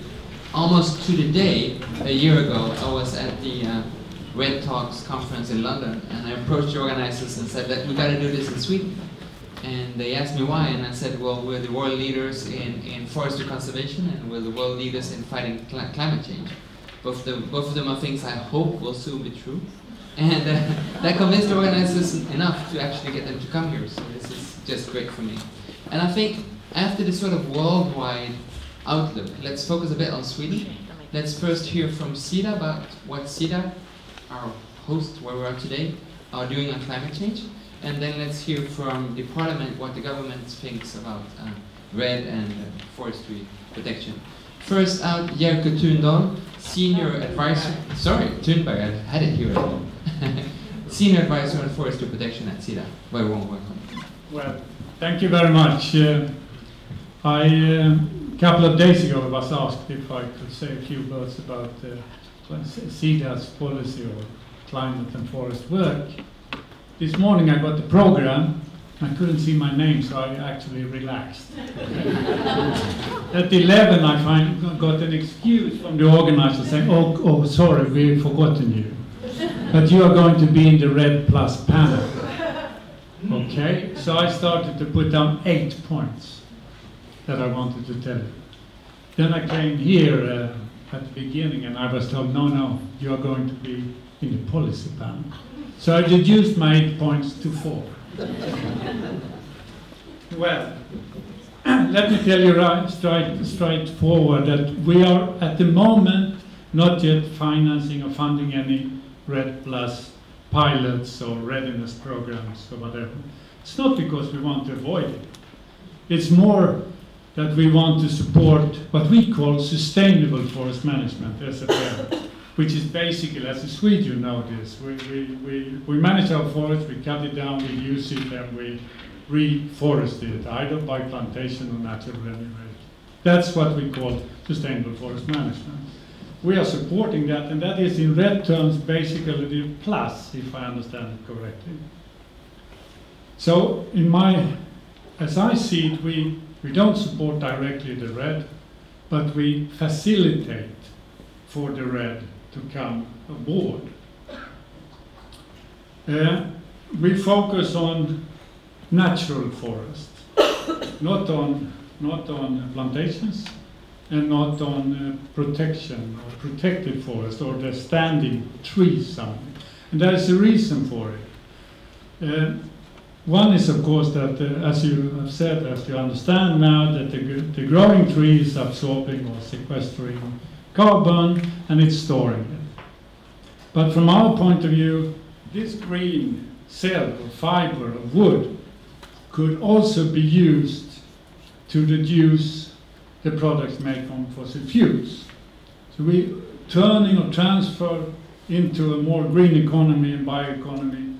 As we see it, forestry has a great place, has a great importance to play. So that's why we see this as why we support the plus or the sustainable forest management.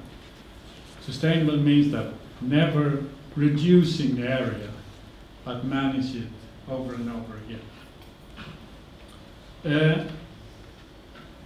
We have done that for some time, and unfortunately, when we look at the world, still the natural forests are disappearing at an alarming rate, although slightly less due to a lot of plantations. But we're talking about 7.5 million hectares per year, more or less, mainly in South America and Africa.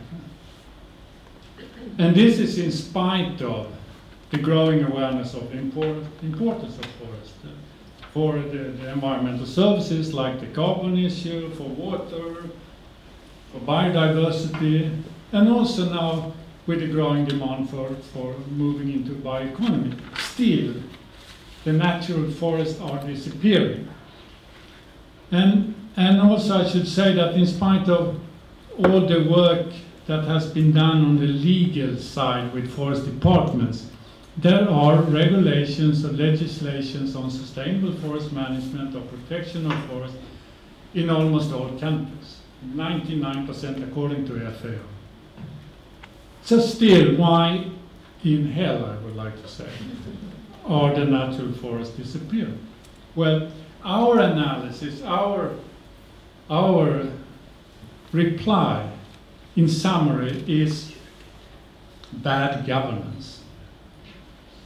And there are many examples of this, or many proof of this, I would say. But if we look at some, the main drivers of deforestation as we see it is outside the forest. It's large-scale agriculture, including cattle ranching. It's mining, it's mega infrastructure developments like hydropower dams. And still, and now I come to the governance issue, still forestry and the other sectors are working in silos. We don't see any landscape approach or working together, which is absolutely necessary, as we see it. Another issue of governance is, as we have heard, unclear tenure of forest land. Only some 12% of the world's forests are formally owned or designated for use by the local people, indigenous people or local people or smallholders. And we see that, and those are the people who depend and have their livelihoods out of this. And those are the people, we know that by research now, that they manage the forest much more sustainable than any other. government who own 90% or something of the forest. It's proven. They know they have the tradition, and still only 12% have some rights or legal ownership of the forest where they live. A third example of bad governance, illegal logging.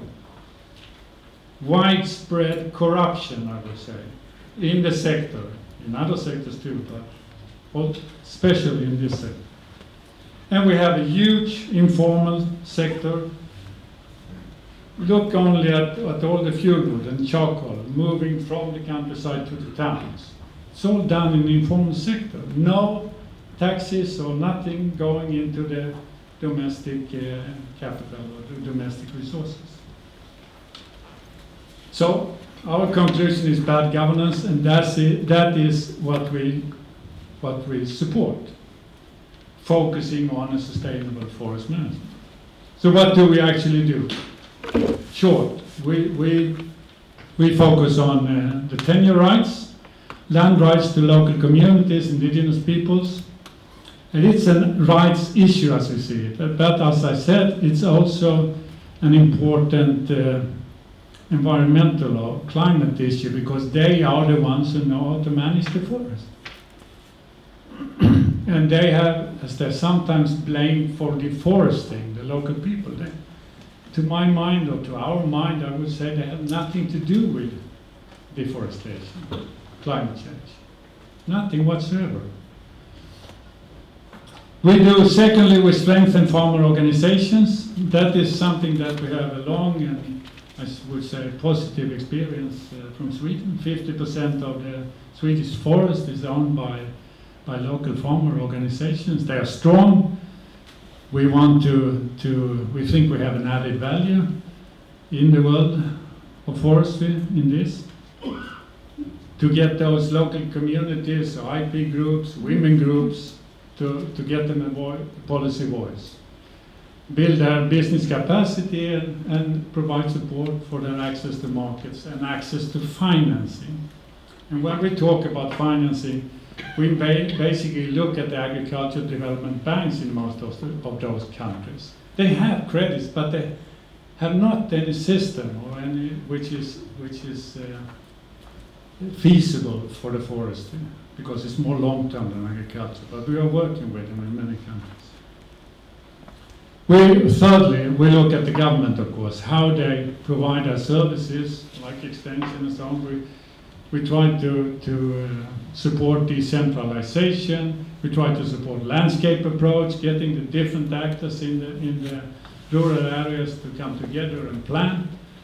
We provide platforms where the farmers, government agencies, the business sector, the academia come together and discuss policy and planning issues. And a very important point, as we see it, is to look at the government service, decentralized or not, to get them to raise their capacity to meet and serve the local farmers and see them as partners in development, rather than telling them what to do. This has to do with transparency, it has to do with anti-corruption, and it has to do with gender equality, which we think is a key issue for sustainable development. I think I stopped there. Thank you so much, Jerker, both for putting RED firmly within the framework of sustainable forestry management and for showing us the urgency of mechanisms such as this. Thank you so much, Jerker. Give me a warm hand.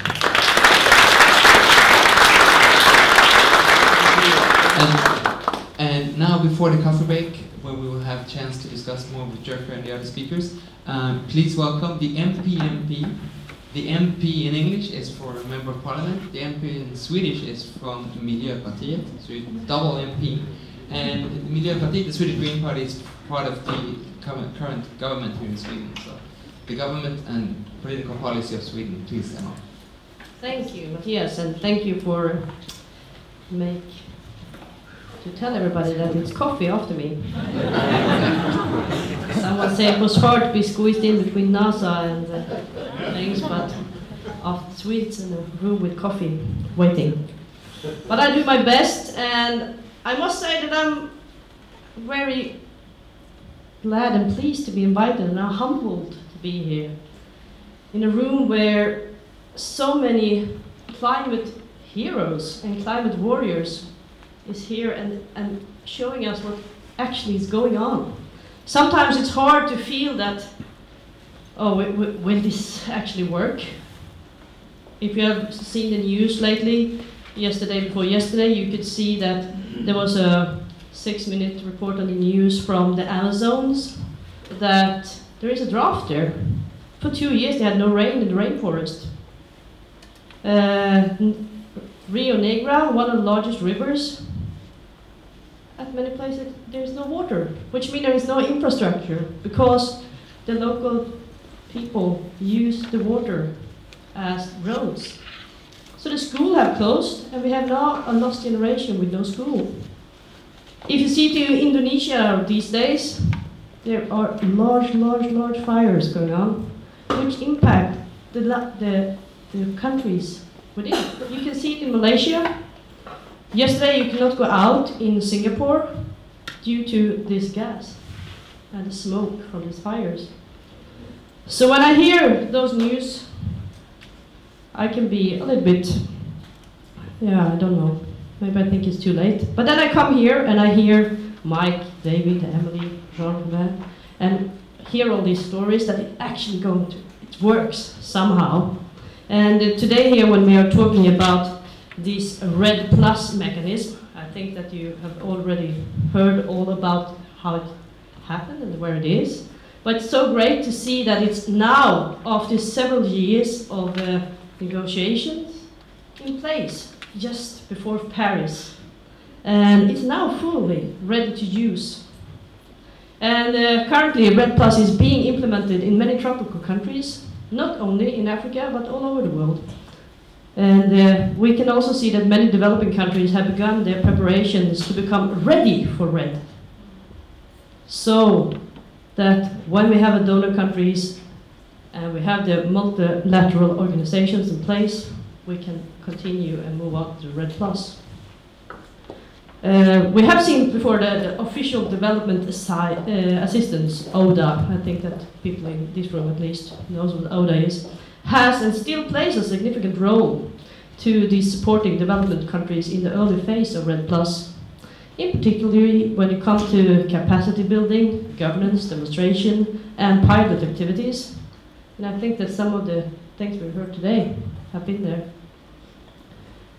A recent attempt to aggregate the pledge of public and private redd finance estimated the total finance so far is around $9.8 billion. From the EU and its member states, we have $3.3 billion. And about 1/3 of those goes to Africa and the states there. And I think that's a success. And it will be more. The ultimate success for redd will be if the mechanism can accommodate the interest of stakeholders and local communities, as well as attract the necessary funding from private sector. We need to do this together, and I think that's why many of you are here in this room today. We need the help from the private sector. And ODA should not be the only source of the redd+ funding. In terms of Swedish support of redd, it's mainly targeted to the governance and tenure issues. For us, it's clear and agreed tenure rights and safeguarding the effective participation is the relevant of the stakeholders, and that is the essential of the redd+. For us, the carbon is only one aspect and one of the potential for the redd+. We have heard today about the local community, we hear about the wildlife, we have biodiversity, and also the forest itself has a value. And it's one of the most cost-benefit things we can do to lower the carbon emissions is to let the forest be there. It's much more costly to go afterwards and plant more plants. So this is what we need to do. So here in Sweden we have a great relationship, I should say, with the forest. I think we were talking about that before. And but we have learned our own lesson. If we just go back 100 years or 200 years, we had almost made a clear cut out of Sweden. My own home county, Bohuslän, on the west coast of Sweden, was just a big clear cut. There was no tree left. We used the tree to cook oil from herring. And then we actually exported it and literally lighted up Paris and Berlin and London. But then, let's see, I have some papers here I should look at. By investing in land tenure, and look after the democracy and the decision making and make it public, and also go into forest information, the forest education and forest science, we have transformed our forest and our forest sector. And to 1920, it was a milestone in the development of the national forestry policy. And today we have a forest in over 70% of Sweden. It's a success story, and we sometimes call our forest green gold. But we still have a lesson to learn. We are not perfect, and I don't think that everybody agrees that the clear cuts and the way we use the forest is the most optimate thing to do. But we are on the way, and we have started, and we have done this for over 100 years. Soon, at least. Soon, 100 years. So when it comes to the REDD+, can it be this for Africa as well? And to transform development and result in a clear climate benefit? Sweden believes so. The REDD+ provide this road and avenue to the deforestation and to forest degradation.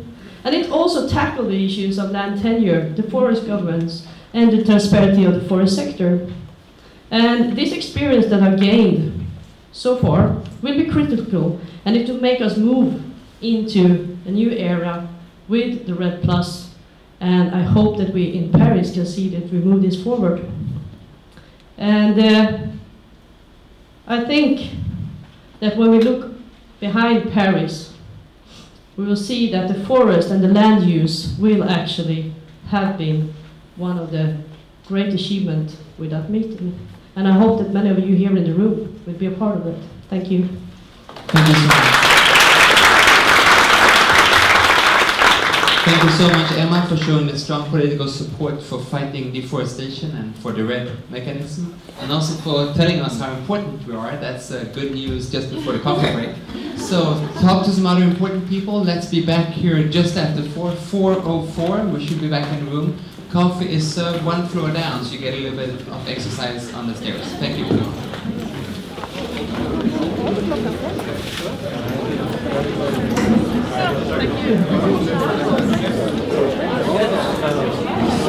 Wonderful to hear from all of these experts, starting at the very sort of big picture, the challenge that we all face. That seems to be a word that keeps coming up again and again, is challenge. And then moving on to what REDD is, what it looks like from a project developer's point of view, and then to hear what it's like from the community point of view and how they benefit. We also heard from a donor government who's engaged in REDD activities and how important it is to their sustainable economic development policy as well as their climate policy. It's really wonderful that everyone in this room and all of our speakers today have acknowledged how important REDD is, how important forests are. Forests are key to solving our climate change challenge. So the big question is, who's going to pay for it? And that is the biggest barrier to scaling REDD at this point. When REDD was envisioned by the United Nations, it was imagined that there would be multiple sources of funding, but primarily with the expectation that there would be carbon markets and a lot of revenue coming from the private sector. We're going to flip the schedule a little bit and do our financing panel after our corporate engagement panel. So I want to bring Pamela Brazier up, who's going to moderate that panel.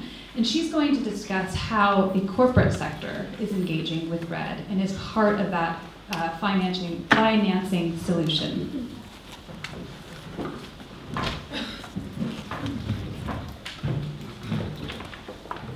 Hi, I'm Pamela Brazier. I'm on the business development team at Wildlife Works. I'm going to call up, I think, the three speakers that we have individually. I like how we did it before, and just give you a little brief intro on each one. So first of all, we've got Filippa Bergin, who's the Sustainability Manager for store brand SPP, and she's also a board member of Impact Invest Scandinavia. She's a lawyer by training, but luckily she's been in our sustainability world for 20 years. So come on up. Thank you. Next we have Gunilla Hahn. She's been the head of responsible investment at the Church of Sweden for 7 years. And she's been in charge of building up and developing the responsible investment structures and content, which has included the climate strategy of the overall portfolio that was executed in 2008. And finally, we've got Ulf Wikström. He was actually one of the pioneers behind the first climate action plan and the strong climate engagement in the city of Stockholm. But right now, he's the sustainability manager for Fortum Varme. Am I saying that right? I'll just stick with Fortum, that's easier to say.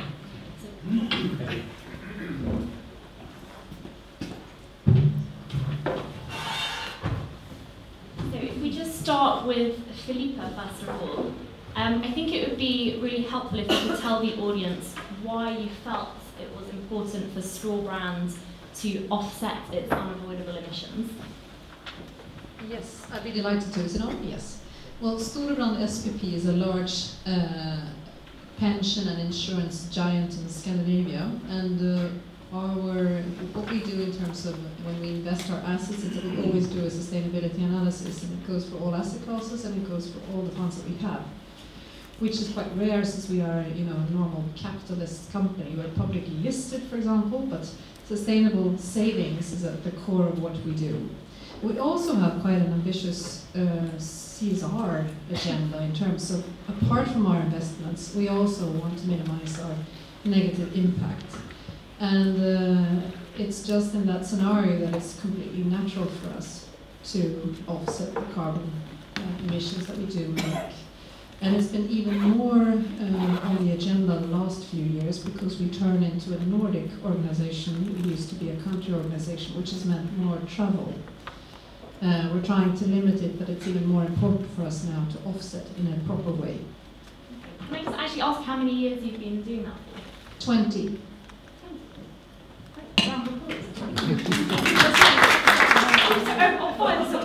I beg your pardon. The analysis is 20 years, okay. The offsetting is 5. I'm yes. sorry. Take it back. And then moving on to I think it would be again really interesting if you could tell everyone about your particular offset program, how it's structured, and what it entails. Yeah, all right. My company, Fortum Varme is without the dots. We provide the Stockholm area with the district heating, district cooling, and we're also producing electricity at the same time. And why we're doing this, well, it's a combination of eager frustration and also customer demands. We have a climate plan that we want to go climate neutral totally and also resource neutral by the latest by 2030. And we're in a good way now. We're investing heavily for this, 6 billion the last years. So we sat together and thought, what can we do while we're waiting, while we are taking these stepwise movements towards a total fossil-free and renewable production? Well, then we looked upon on these different kinds of climate projects that we found quite interesting. And in our DNA is also to take environmental responsibility and have a global perspective all the time in what we do. We take social and global perspective throughout the whole value chain, and therefore we thought that, well, this suits us really well to find and identify different kinds of projects that can create emissions, that we avoid emissions in countries that we sometimes are involved in business, and at the same time satisfy customers that are working with the same mechanism, so we can provide them with products that are compensated totally. And your original question was? Well, we just wanted to know a little bit more about your offset program. Yeah, the program, thank you. So we're working with a portfolio of projects, around 300,000 tons per year. equal to the remaining amount of fossil fuels in our production. Now, 8 of 10 kilowatt hours in our production is now recovered energy or renewable energy. So it's this last 2 kilowatt hours we are compensating for. And we are working mainly with energy-related projects, like taking care of methane from landfills and making electricity of it.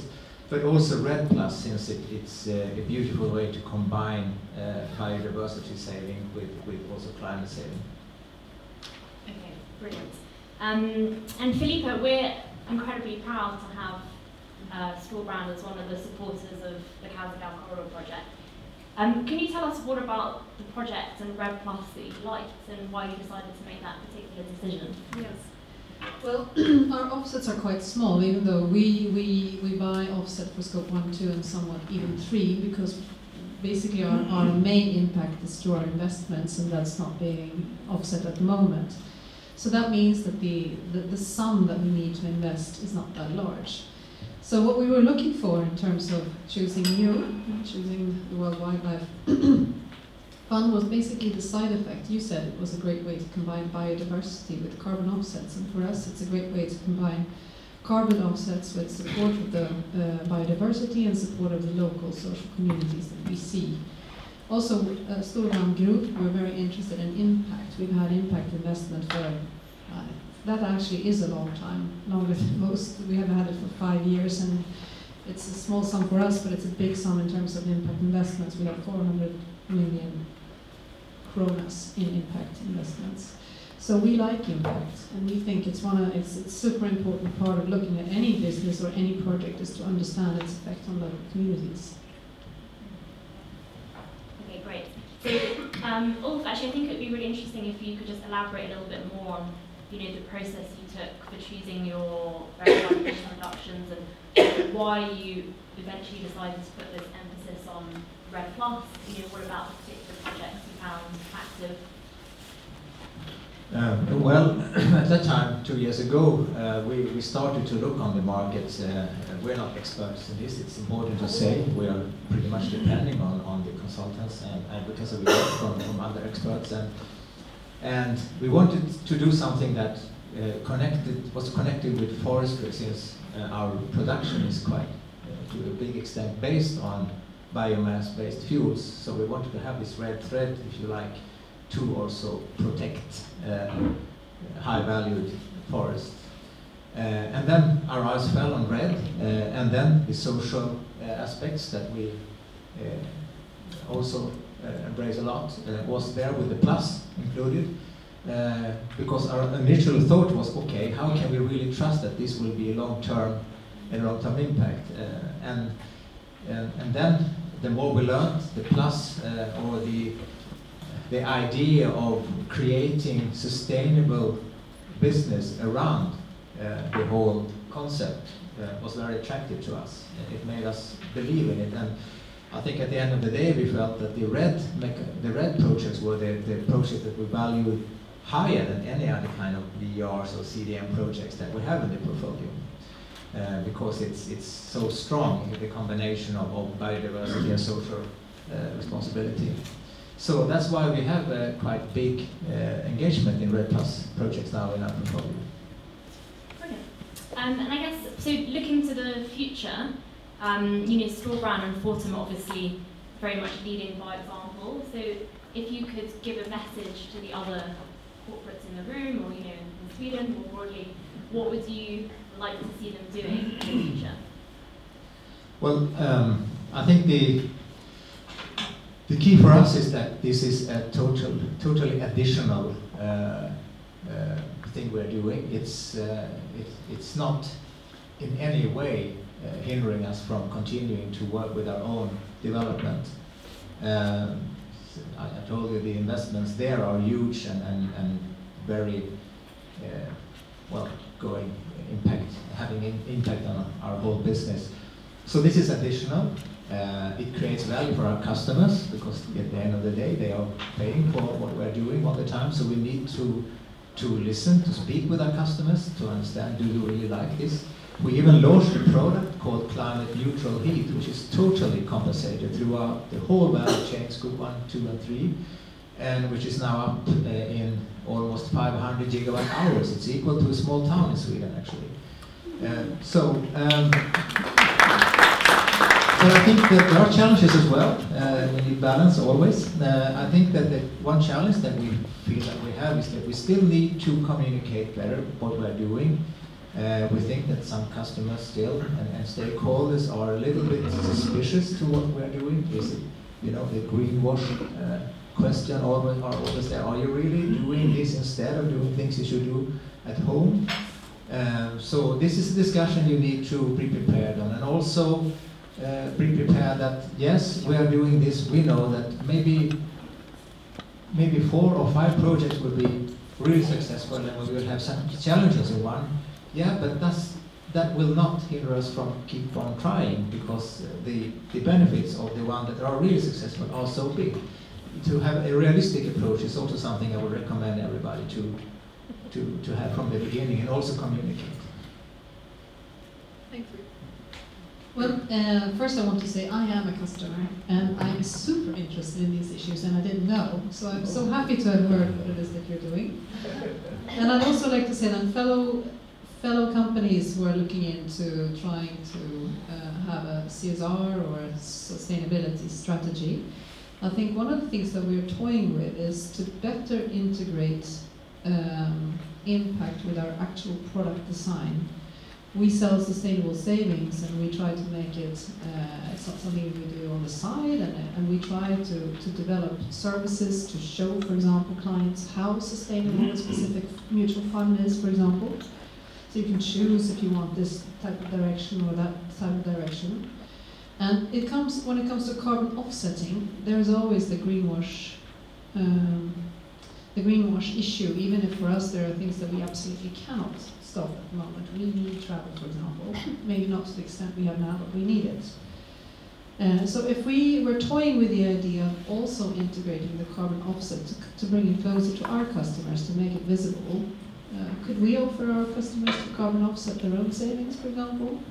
Because that is a way of communicating what it is that we do in a very nice way that is understood by customers. In terms of our products, they're often very complicated, they're very theoretical, and you know, if you say the word pensions, people are thinking of death. If you say the word asset management, they just fall asleep. And then if you add sustainability on it, it's a difficult message to have. And we're hoping or thinking or toying with the idea of using our products as a way of explaining what it is that we do.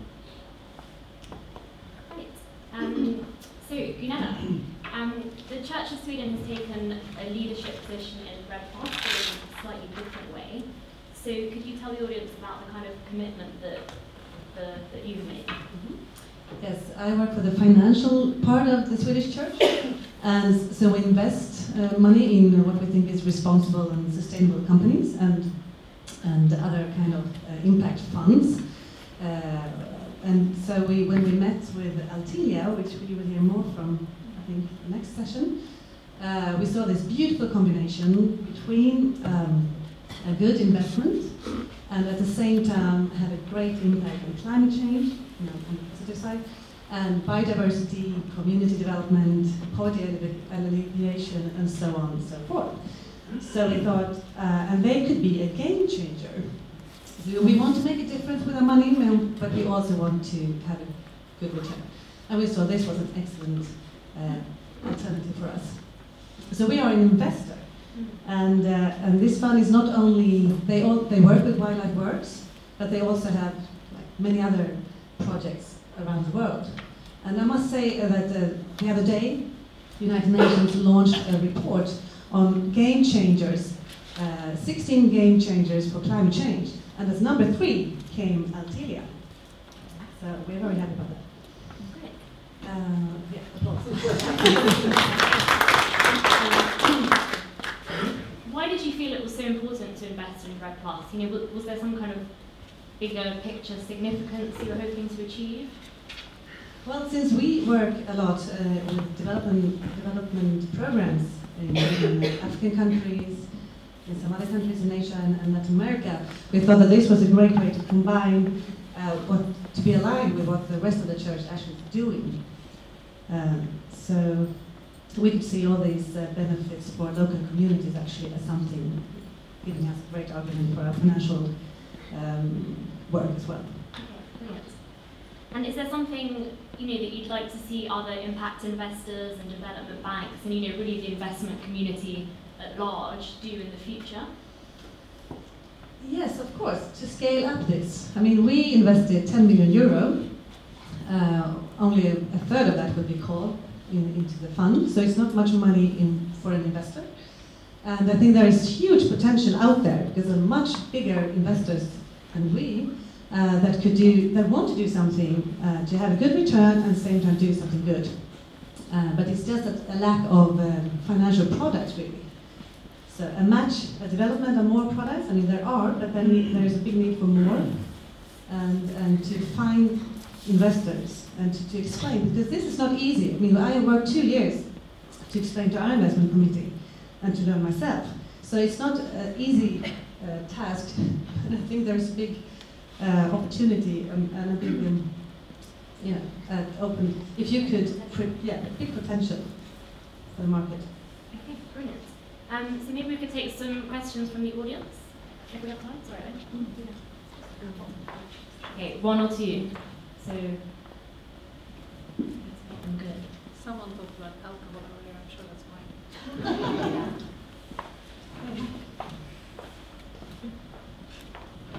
I'll ask a question, Gunilla. Gunilla, was there a different investment screening that was done for impact investments within your fund, or did you have to sort of create a process for making an investment that was in the fund, or did that fit with an existing process that you had? Well, since we don't do private equity, and this was not really a private equity product, it's really hard for any investor to find the right part of your investment policy. Is it equity? Is it real estate? Is it fixed income? And this product is a little bit of different things. So I think that is hard for all investors to find where to put this particular investment in impact. And also you have this idea that it has to be a very bad, not a high enough return, which is totally not the case, just the opposite. So there are many brain ghosts or something that you have to fight first.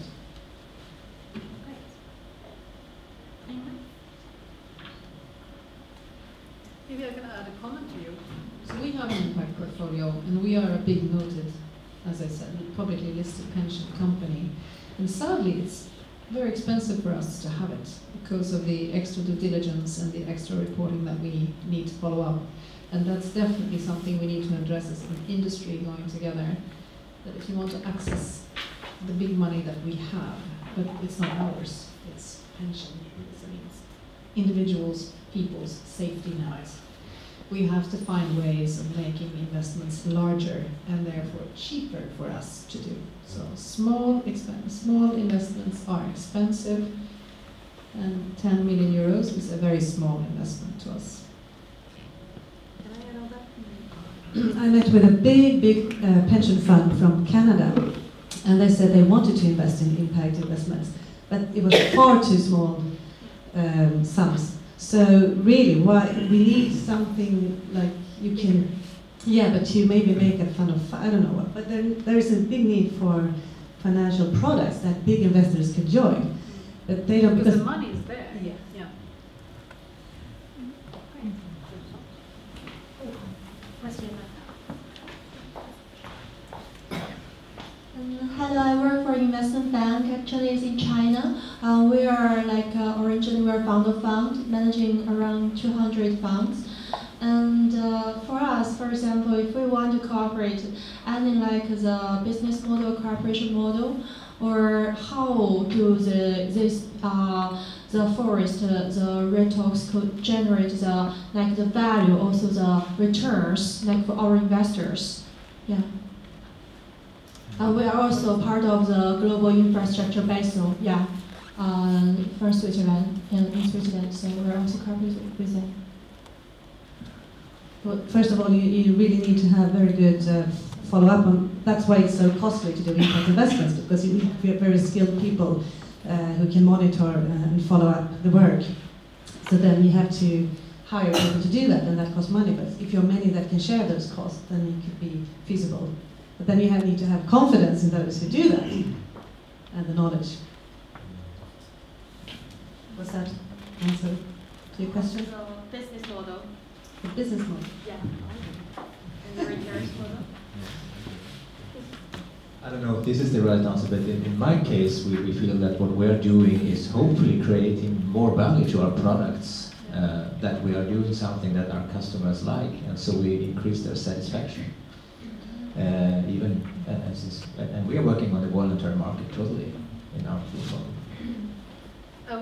I was just thinking of one more thing. There is the example of the green bond industry that's growing. And the green bond industry is small in absolute terms, but it's growing extremely fast. And even though it's been very criticized because there are still problems with verification and who assesses what, it's a model that works for investments. And even though the sums are small now, they're growing very, very fast because the investor has the same security as with a normal brown bond, but you get to direct the money at sustainable development.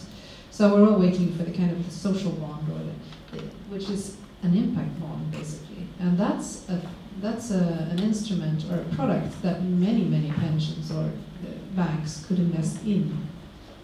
Maybe that's an idea for you. Okay, so I guess we can carry on the conversation during the cocktail. So thank you to all the speakers. Thank you.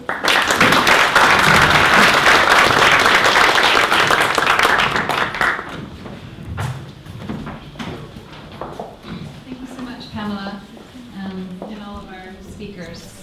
We're going to carry on with the Financing Redd panel, but first I want to take a minute to thank our co-hosts and sponsors, the Swedish Energy Agency, Global Utmaning, Forest, ABBA, the other Swedish ABBA, and Market. Thank you very much for helping Code Red to put on this event today, and we'll look forward to speaking more at our cocktail reception really shortly. So this is putting all the pressure on our next panelists. I assure you they're excellent panelists. Two of them told me last night, "Oh, you're looking so great, Kate." And I thought, "Oh, really?" And then I realized that the last time they saw me, we were traipsing through the Amazon covered in mud and sweat. So it probably wasn't too much of an upgrade for them to see me last night.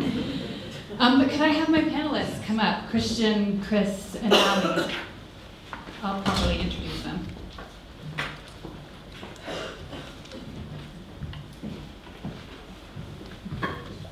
So as I was mentioning, who's going to pay for this? It's really wonderful to have leading corporations, leading businesses, leading investment firms around the world. And when I say leading, I really mean that, because the ones that are buying red credits really are the most sustainable brands in the world. And in fact, there was a study done, I think, by Ecosystem Marketplace last year that surveyed all of the companies reporting to the Carbon Disclosure Project and did a survey of all of their sustainability activities and found that the ones that were offsetting were doing better across a wide variety of sustainability measures, including waste management, including renewable energy. So the offsetters were actually doing more than the non-offsetters. So I do applaud the corporates that are out there buying red credits on the voluntary market. Excuse me. And then also, UNFCCC, UN Framework Convention on Climate Change, and the Sustainable Development Goals are all calling for all means of finance. So we have our finance experts here. First we have Ali Goldstein, who is a senior associate at Ecosystem Marketplace. We have the far end, Chris Knowles, who is the head of climate and environment at the European Investment Bank. And closest to me is Christian Del Valle, who is the managing director and founder of Althelia. So I want to start with Ali. Ali has been involved in the latest edition of the State of the Forest Carbon Finance. And that was just released today. In fact, probably right now. It's being put on the internet. But she's going to give us a sneak peek of the results of that survey and give us some key findings. Sure, thanks. So we're a nonprofit based in Washington, D.C., and we we publish news and information on environmental markets, and the way we do that is through a survey of all of the forest carbon project developers and suppliers that we know of in the world. So thank you to those in the room who answered that survey. And the results of it are out today, as Kate mentioned, the State of Forest Carbon Finance 2015. So I don't have copies for you since it was just finished this morning, but it's free on our website. Thanks in part to Code Red, they supported the work. So I'm excited to announce that the headline finding of this year's report was that 2014 was the biggest year for forest carbon markets yet. The value of offsets sold, the actual number of tons transacted, and the price is all up over last year. So I'm going to try to keep you awake, but I wanted to share some of those numbers with you. So for across all years, Ecosystem Marketplace has tracked 1.3 billion in market-based payments for emissions reductions in forests, and 1.1 billion in what we're calling non-market-based payments, so mostly government-to-government contracts for RED. So in 2014, on the markets, we saw 34.4 billion forest carbon offsets transacted. So that's not just RED, it's also improved forest management and tree planting, but a large portion of them were RED, which I'll share in a minute. So most of those were on the voluntary market, 24 million tons transacted by companies like the ones you just saw on stage, and 10 million tons on compliance markets, which was mostly California. So voluntary demand is up almost 20% over last year, and compliance demand is actually up 200%.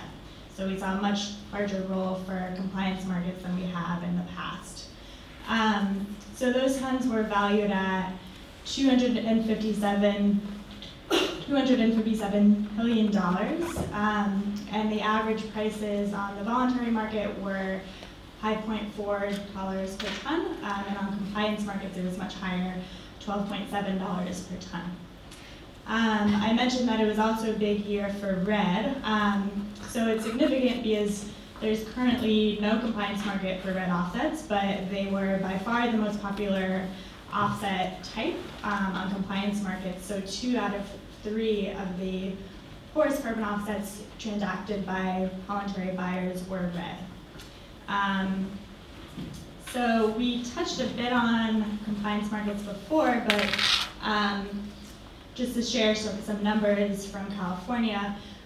So right now, California,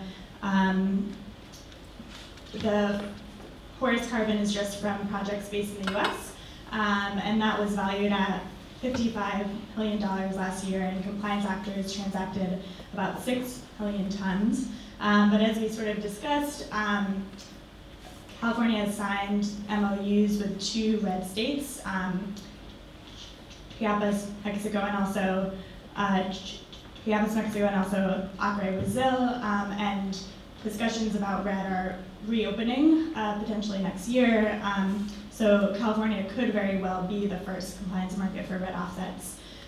We're seeing discussions about forest carbon take place in South Korea as well, which launched its cap and trade program this year. And as was also mentioned, the International Civil Aviation Organization has committed to capping emissions at 2020. And they're basically going to need a market-based mechanism to do that, and are considering potentially including RED. So that could be a huge opportunity for scale. So outside of markets, so we actually changed the name of the report this year from, from the State of Forest Carbon Markets to the State of Forest Carbon Finance, because we're seeing some new types of contracts that are outside of what we think of as traditional market infrastructure. Thank you. So the first one that we saw is an actual payment for performance was a contract signed between Norway and the Brazilian Amazon Fund back in 2009, and they essentially put $1 billion on the table for Brazil to reduce its deforestation rate. And most of that money has now been dispersed. Brazil has successfully reduced its deforestation rate over the past 6 or so years. So we're seeing more of those types of government-to-government agreements on the table. The Red Early Movers program, which is funded by both Germany and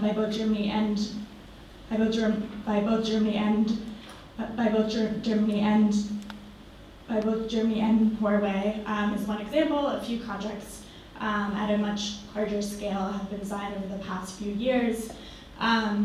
We tracked sort of, these are not contracts to pay for emissions reductions yet, but they're things like, so we tracked $1.2 billion at sort of early stage contracts under things like the World Bank's Forest Carbon Partnership Facility and their initiative for sustainable forest landscapes. So this year's report, one of the major themes is actually a move to pay for performance, so to pay for the actual emissions reductions. Billions of dollars have been spent to get tropical forest countries prepared for receiving results-based payments, and now they're waiting for those results-based contracts to actually be on the table. So looking at the climate plans that developing countries have submitted under the United Nations Framework Convention on Climate Change, 59 of them include both conditional and unconditional plans, essentially. And conditional is a code word for we can do this if the finance is there. 29 of those plans actually talk about RED as part of that conditional commitment to cut emissions. So I think the groundwork has been laid, and countries are prepared and able to actually bring RED to scale if the money is available. Thank you, Ali. Those are really great statistics and definitely moving in the right direction and exciting about news coming out of California is looking good.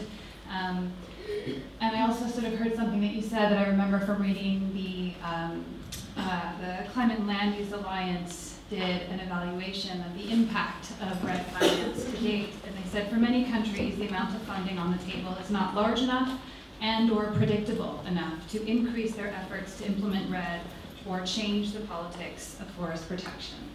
And so it's really great to see that things are moving in the right direction. We have a couple of people on the stage who are leaders in mobilizing the kind of funding that's necessary to scale RED. So I want to start with Chris Knowles. And if you could just start by telling us a little bit about why the European Investment Bank cares about RED, and what is the role of a public investment institution for stimulating scaled financial support for RED? The why is basically it's a very logical extension for us from where we currently are. We take our support for climate mitigation and adaptation very seriously. We have a formal target that 25% of what we do should be in favour of the climate.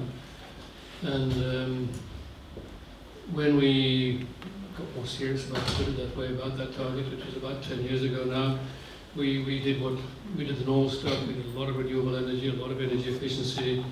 We started doing more on forestry. And from there we started looking at biodiversity, soil decontamination. We got into carbon. And those, at that time, was a European institution where we had an ETS, which was worth the name. It was obviously the compliance market, and we were one of the, in fact, I think we were just about the only MDB to put compliance risk onto our balance sheet. As a result, your We are the only MDB to have lost money on the carbon market. The man who did it makes me a small minority in the European Investment Bank. Is this working? No, battery is on. Okay. As long as it's working. And as when we were going through that experience with the compliance market, it was when we were going through that experience with the compliance market that we began to take a bit more notice of the voluntary market, and we saw, well, there's a market which ain't never been nearly as high, but neither has it shown the same sort of volatility. So let's take a little bit of a look at that. And we came to the conclusion that it wasn't something that we could do on a direct basis. The legislative framework wasn't there. It wasn't going to work for us risk-wise. But we did come to the conclusion we could do it indirectly, and provided it was bundled up with other revenue lines, and that is therefore what's led us to, and we're going to hear about it from Christian shortly, so I don't want to steal his thunder on this, but that's what's led us to support things like Althelia, which are for the first time, and they really are path-breaking. It is for the first time putting into a collective investment vehicle with all the benefits of portfolio diversification and so on, and with very brave people like Gunilla joining us in the effort. And I see also Gerd over there, hang on, from FMO, with a multiplicity of revenue lines. That's important, because I don't think any of us would have been able to come into this if it was only forest carbon, if it was only redd+. But then, of course, the other very big plus, with redd+ being the community benefit. I think a lot of us who've seen and watched what can go on, what can go wrong, especially in emerging markets where governance can be weak and you can be quite easily caught by forces that you don't control. It's hugely important to have local community engagement, and it is only through the local community engagement that you can actually look with any kind of stability, with any confidence at the future. I was very moved listening to colleagues from Africa talking about their respective projects. I had the opportunity to visit Emily's project, and what she described is not an exaggeration. The community benefits there are absolutely stunning. It's a completely different model to the kind of integrated rural development, which many of us who've got development finance and donor background in this room will probably have been familiar with over the years. But it's a degree of empowerment for the local community, a degree of choice for the local communities, which you really have to see and to feel to believe. That was a bit of a long-winded answer to the why redd. You still want me to talk about the role of the public institution? 2 minutes. Okay. Well, I think we can lead by example. I mean, we're good housekeepers. We actually buy the credits from Casigao to offset our domestic emissions. We do a lot of stuff inside carbon pricing, carbon footprinting. We run an emissions cap on the stuff that we invest in. All of that is know-how that we're willing to share with the people that we co-invest with. So I think that's one thing we can do quite usefully. People talked earlier about the complexity of this stuff. As a big institution, we can afford a big overhead. We have 250 technical people, and we have 50 people who do energy, we have X people who do environment, we have a whole lot more people who do forestry. We can do the due diligence on stuff like Althelia, which, as Gunilla said, can be very challenging if you don't have those kinds of resources. And I think perhaps what we can also therefore bring is that due diligence, and we can make it available, we can share it, we can provide some kind of credibility, some kind of confidence. And perhaps the last thing, but not the least, we can then support innovative financing models, because it is clear that the traditional financing models aren't going to probably really work, either for redd+ nor for any of the other developments we're going to have in the future. I could talk more about that, but in the interest of time, I will stop there. Thank you, Chris. Yeah, I want to move on to Christian. I think somebody earlier was talking about Mike. He's the godfather of all of this. And I think sort of Christian is sort of the other godfather in the room, and has done a lot. What do we do? It's kind of true. But this didn't all happen in the jungle last year, did it? Yeah. No. So it's been really inspiring. We did visit one of Althelia Althelia's project in Peru and Tambopata, and Christian referenced this earlier today, and it is really exciting to see a RED project at work and delivering the results to the communities, engaging with these smallholder farmers and looking at these surrounding areas and see the enormity of the challenge, but the incredible potential.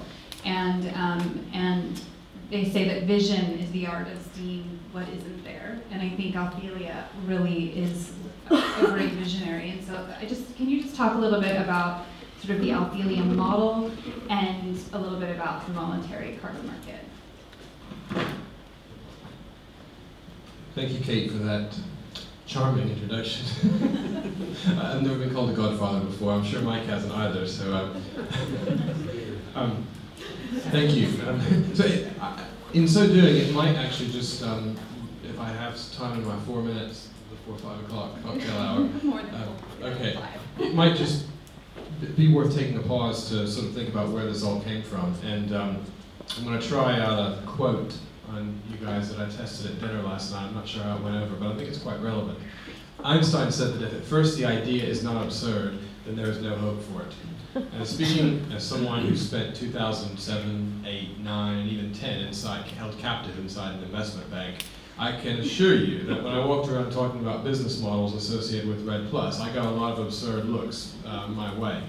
And it's worth pointing out that if I don't take the title of godfather, I mean, I have to give that to Mike, because when I was at the bank, my boss and I, who's also here today, did what was a groundbreaking deal with Wildlife Works, and I believe it was either the first time or one of the first times that a major financial institution had effectively taken something that looked like forward price risk on what was at that time a very, very illiquid and not a traded commodity.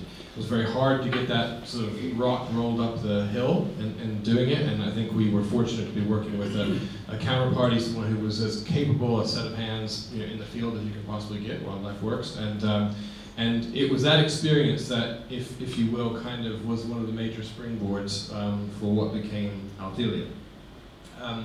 So some of you know what Althelia is. You've heard of maybe bits and pieces from Gunilla, thank you, and Chris, thank you. I think that and I'll talk a bit about what we're doing. The main message here is that on the back of this great news from Ali, thank you for that. It's good to hear good news coming out of the voluntary market. Certainly was good news that it held its value so solidly, as Chris alluded to, over the course of the financial crisis. You can't say that for the compliance markets, but in any case now it feels as though something amazing is happening, and you're seeing a lot of new people come into it. And that's what we sort of envisioned when we put together Althelia.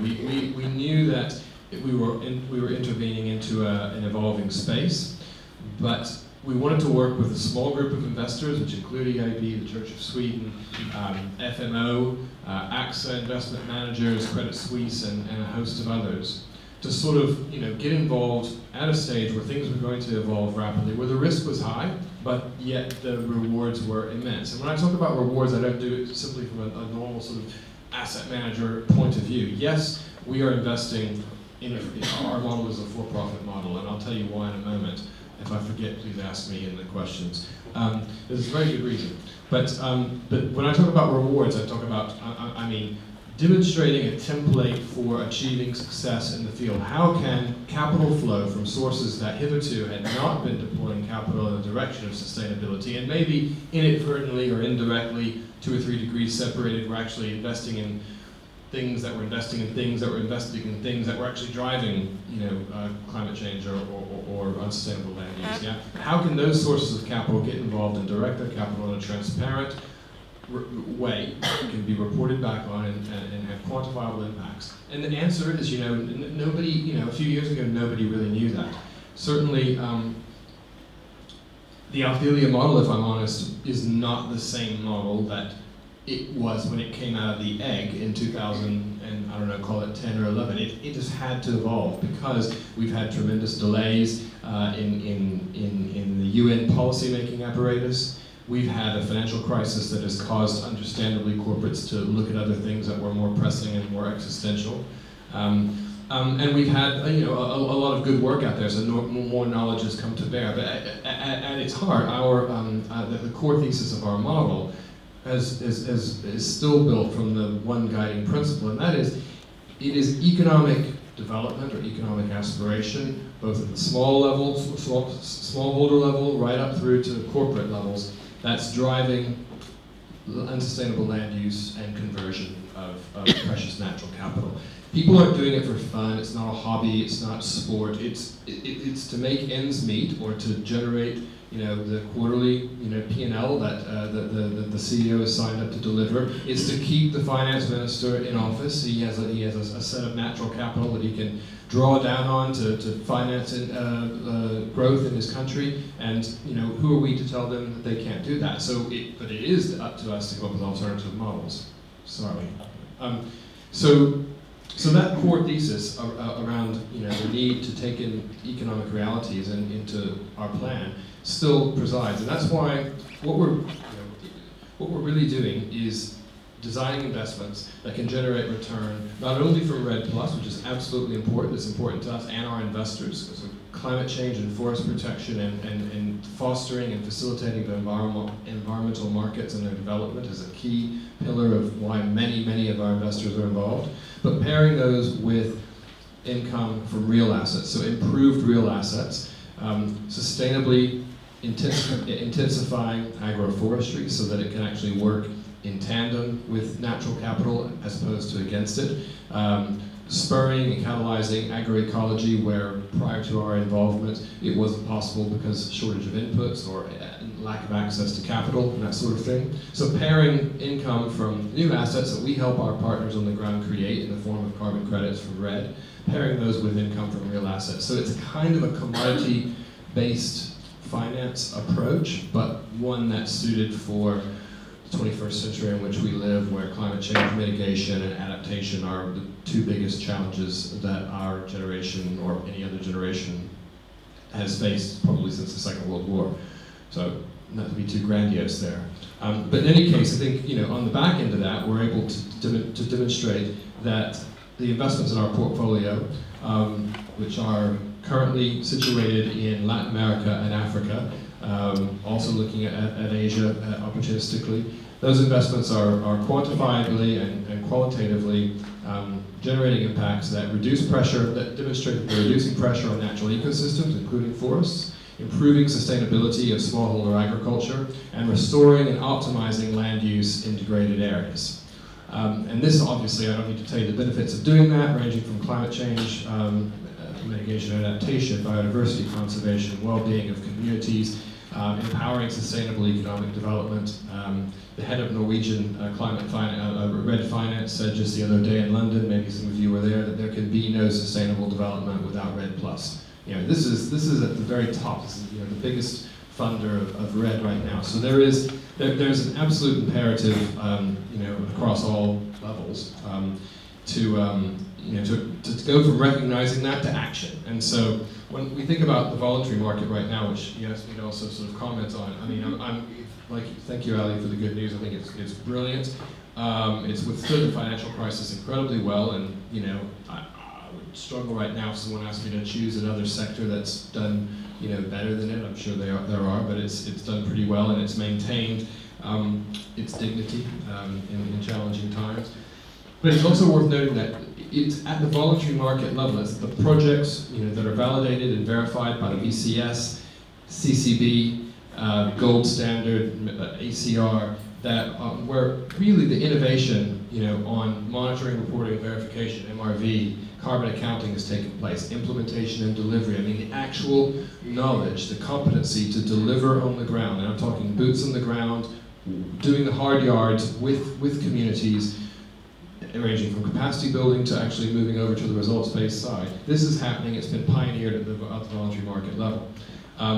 New ways for finance to flow and pairing that carbon finance with sustainable development. Many CDM projects, nominally, yes, were sustainable development, but they were bank to company payments, and there was no real co-benefit associated with them, despite the beautiful window dressing. Some were different, but the majority were pretty dull from a sustainable development standpoint if you remove the climate side of things. Testing, it's serving as a testing bed.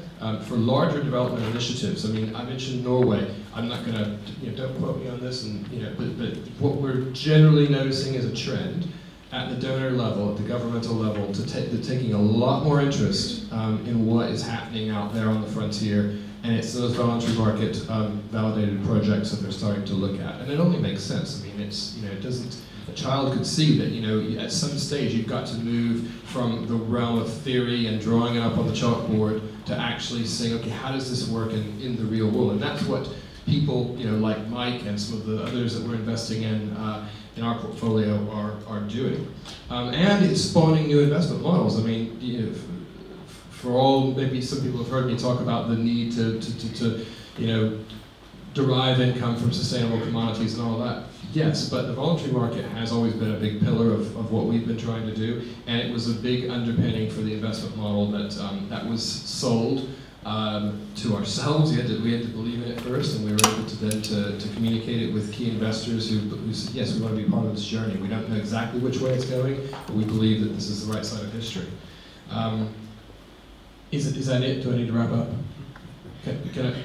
20 seconds, just one thing about the private sector. We always say, why is the private sector necessary? Why can't governments, philanthropies, other traditional donors tackle this, in the realm of forests? We've got to understand, I love this one, the private sector is already deeply involved in global forests, and they're deeply involved on the wrong side of it. So they're very much entrenched in the set of drivers that are converting and degrading and destroying forests. 70% of global financial flows involve the private sector.